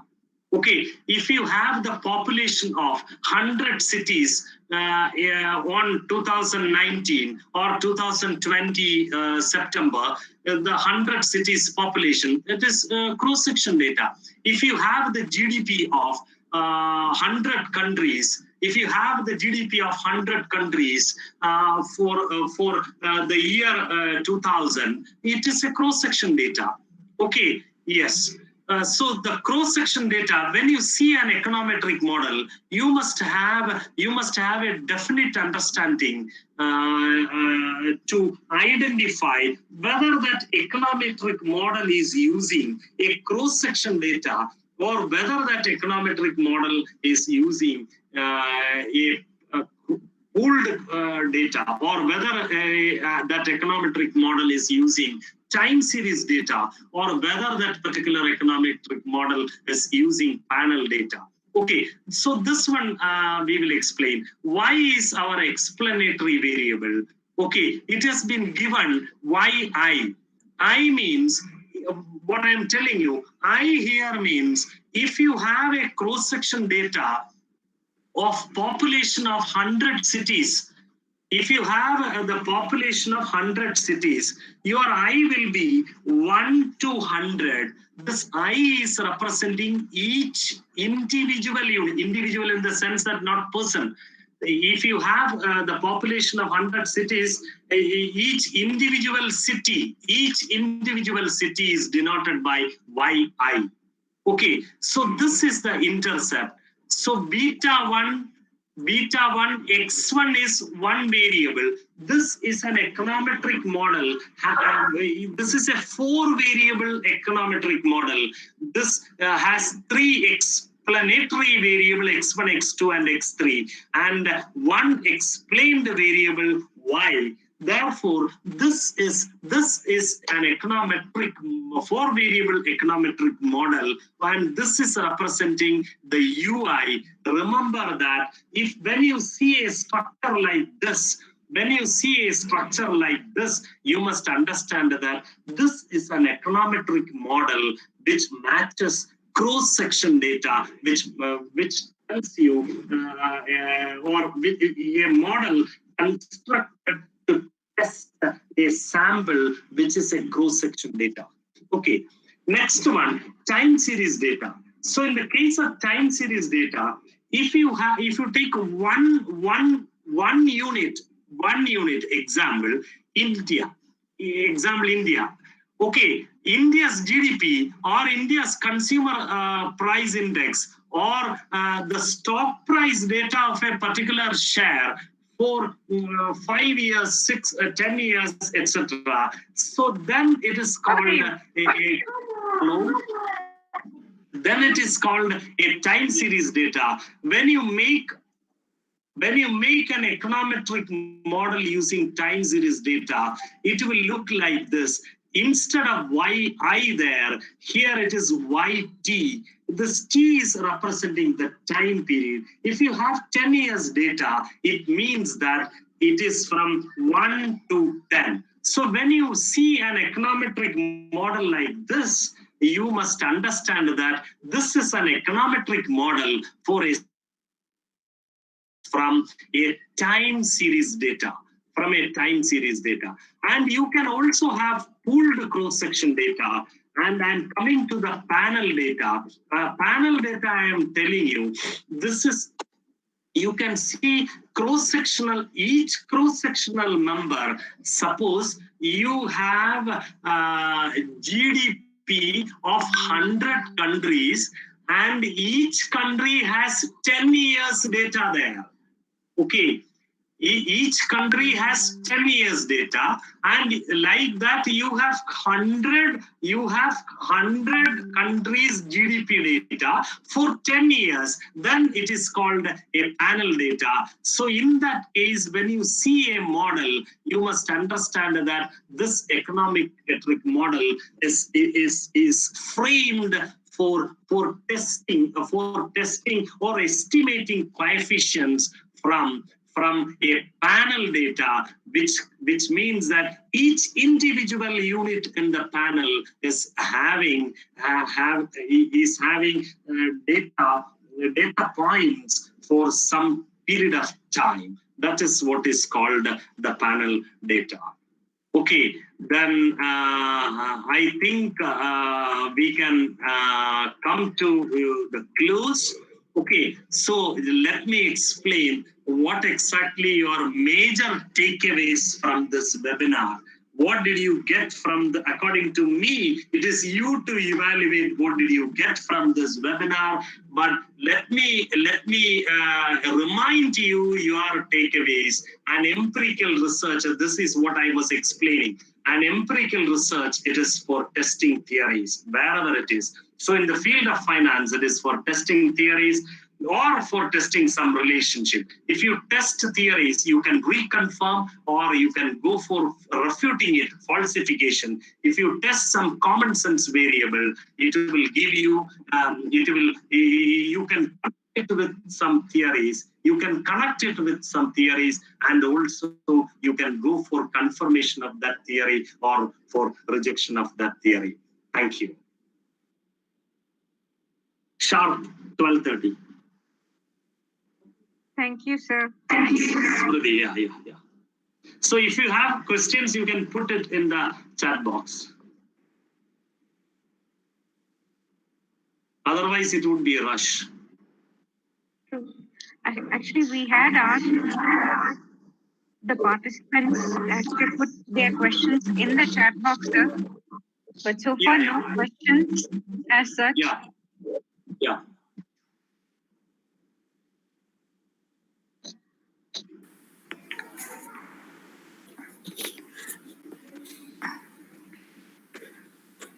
So we have a question from Jibin Shibu. Yeah, please. There. He has asked that how can we mitigate the autocorrelation that arise in the time series data? Okay, we didn't come to that kind of a discussion here. We were just explaining about the formation of an econometric model in connection with your research. Autocorrelation and so on are something related to when we come up with analysis on time series data, we will come up with autocorrelation, and it is outside the purview of this presentation. That is why. Okay. Yeah.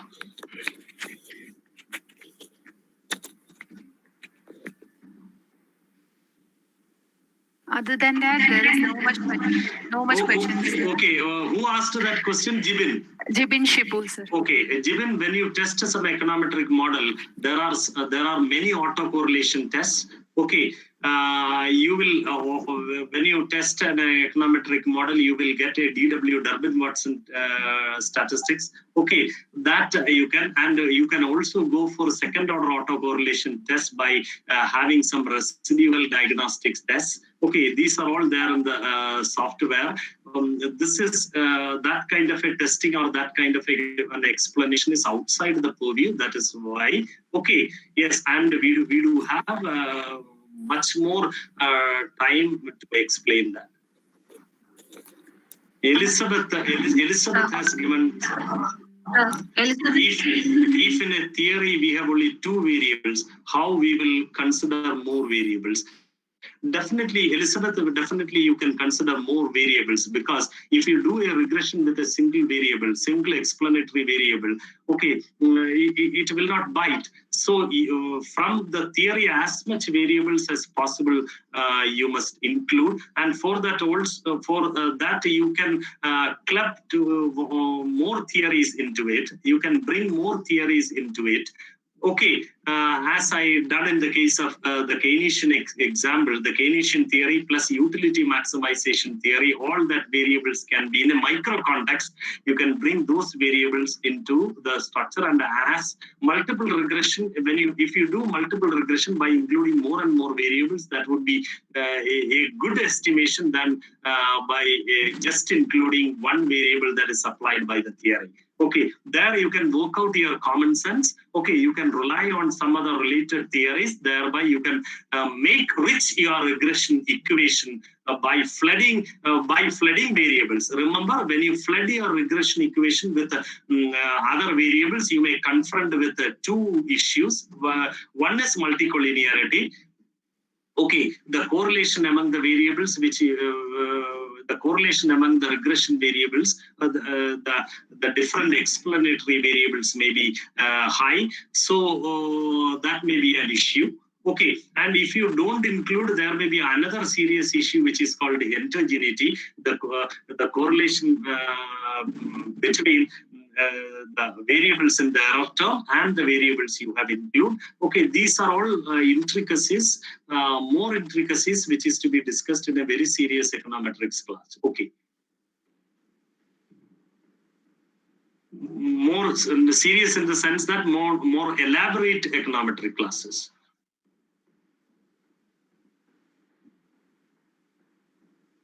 Yeah.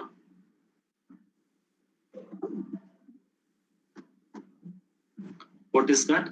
Are we able to establish the mediating and moderating relationship of variables through econometric models? Okay, when you when you use the structural equation modeling, okay, there you are using econometrics.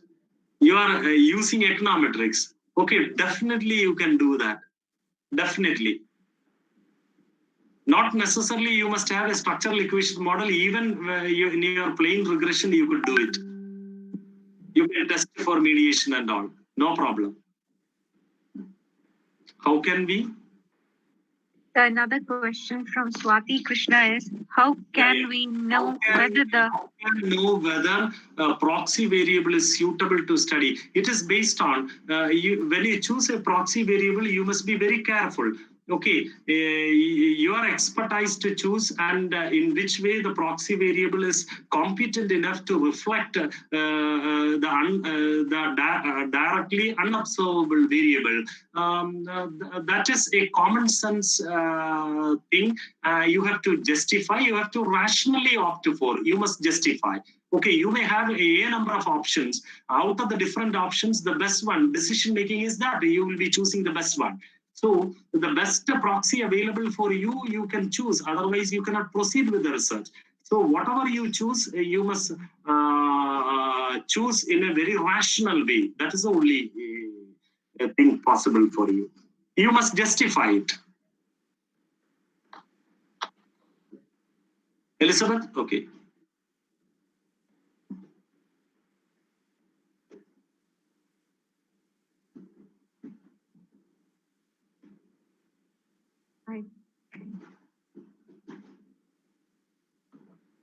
I think we don't.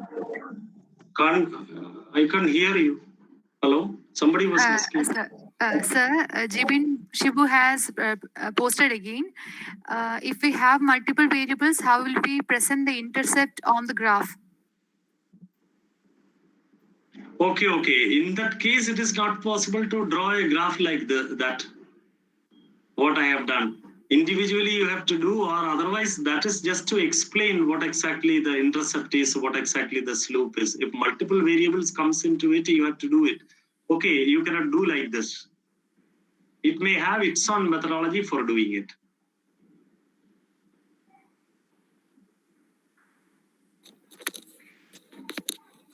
Who was that? Who asked that question? Jibin Shibu again, sir. Okay. Sir, I hope we don't have any more questions.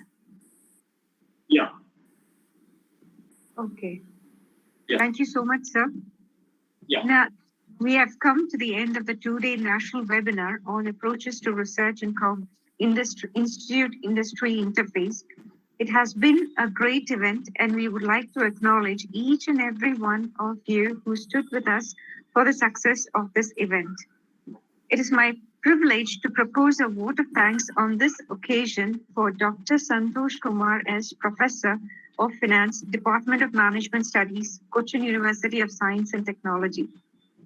I, on behalf of the Postgraduate Department of Commerce, Sri Shankara College, organizing team, the participants in the audience, let me call it the Fraternity of Commerce and Management here together, and on my extend a very hearty gratitude to Dr. Santosh Kumar for gracing us your important work on empirical research in finance with econometric applications and sharing with us your findings and opinions.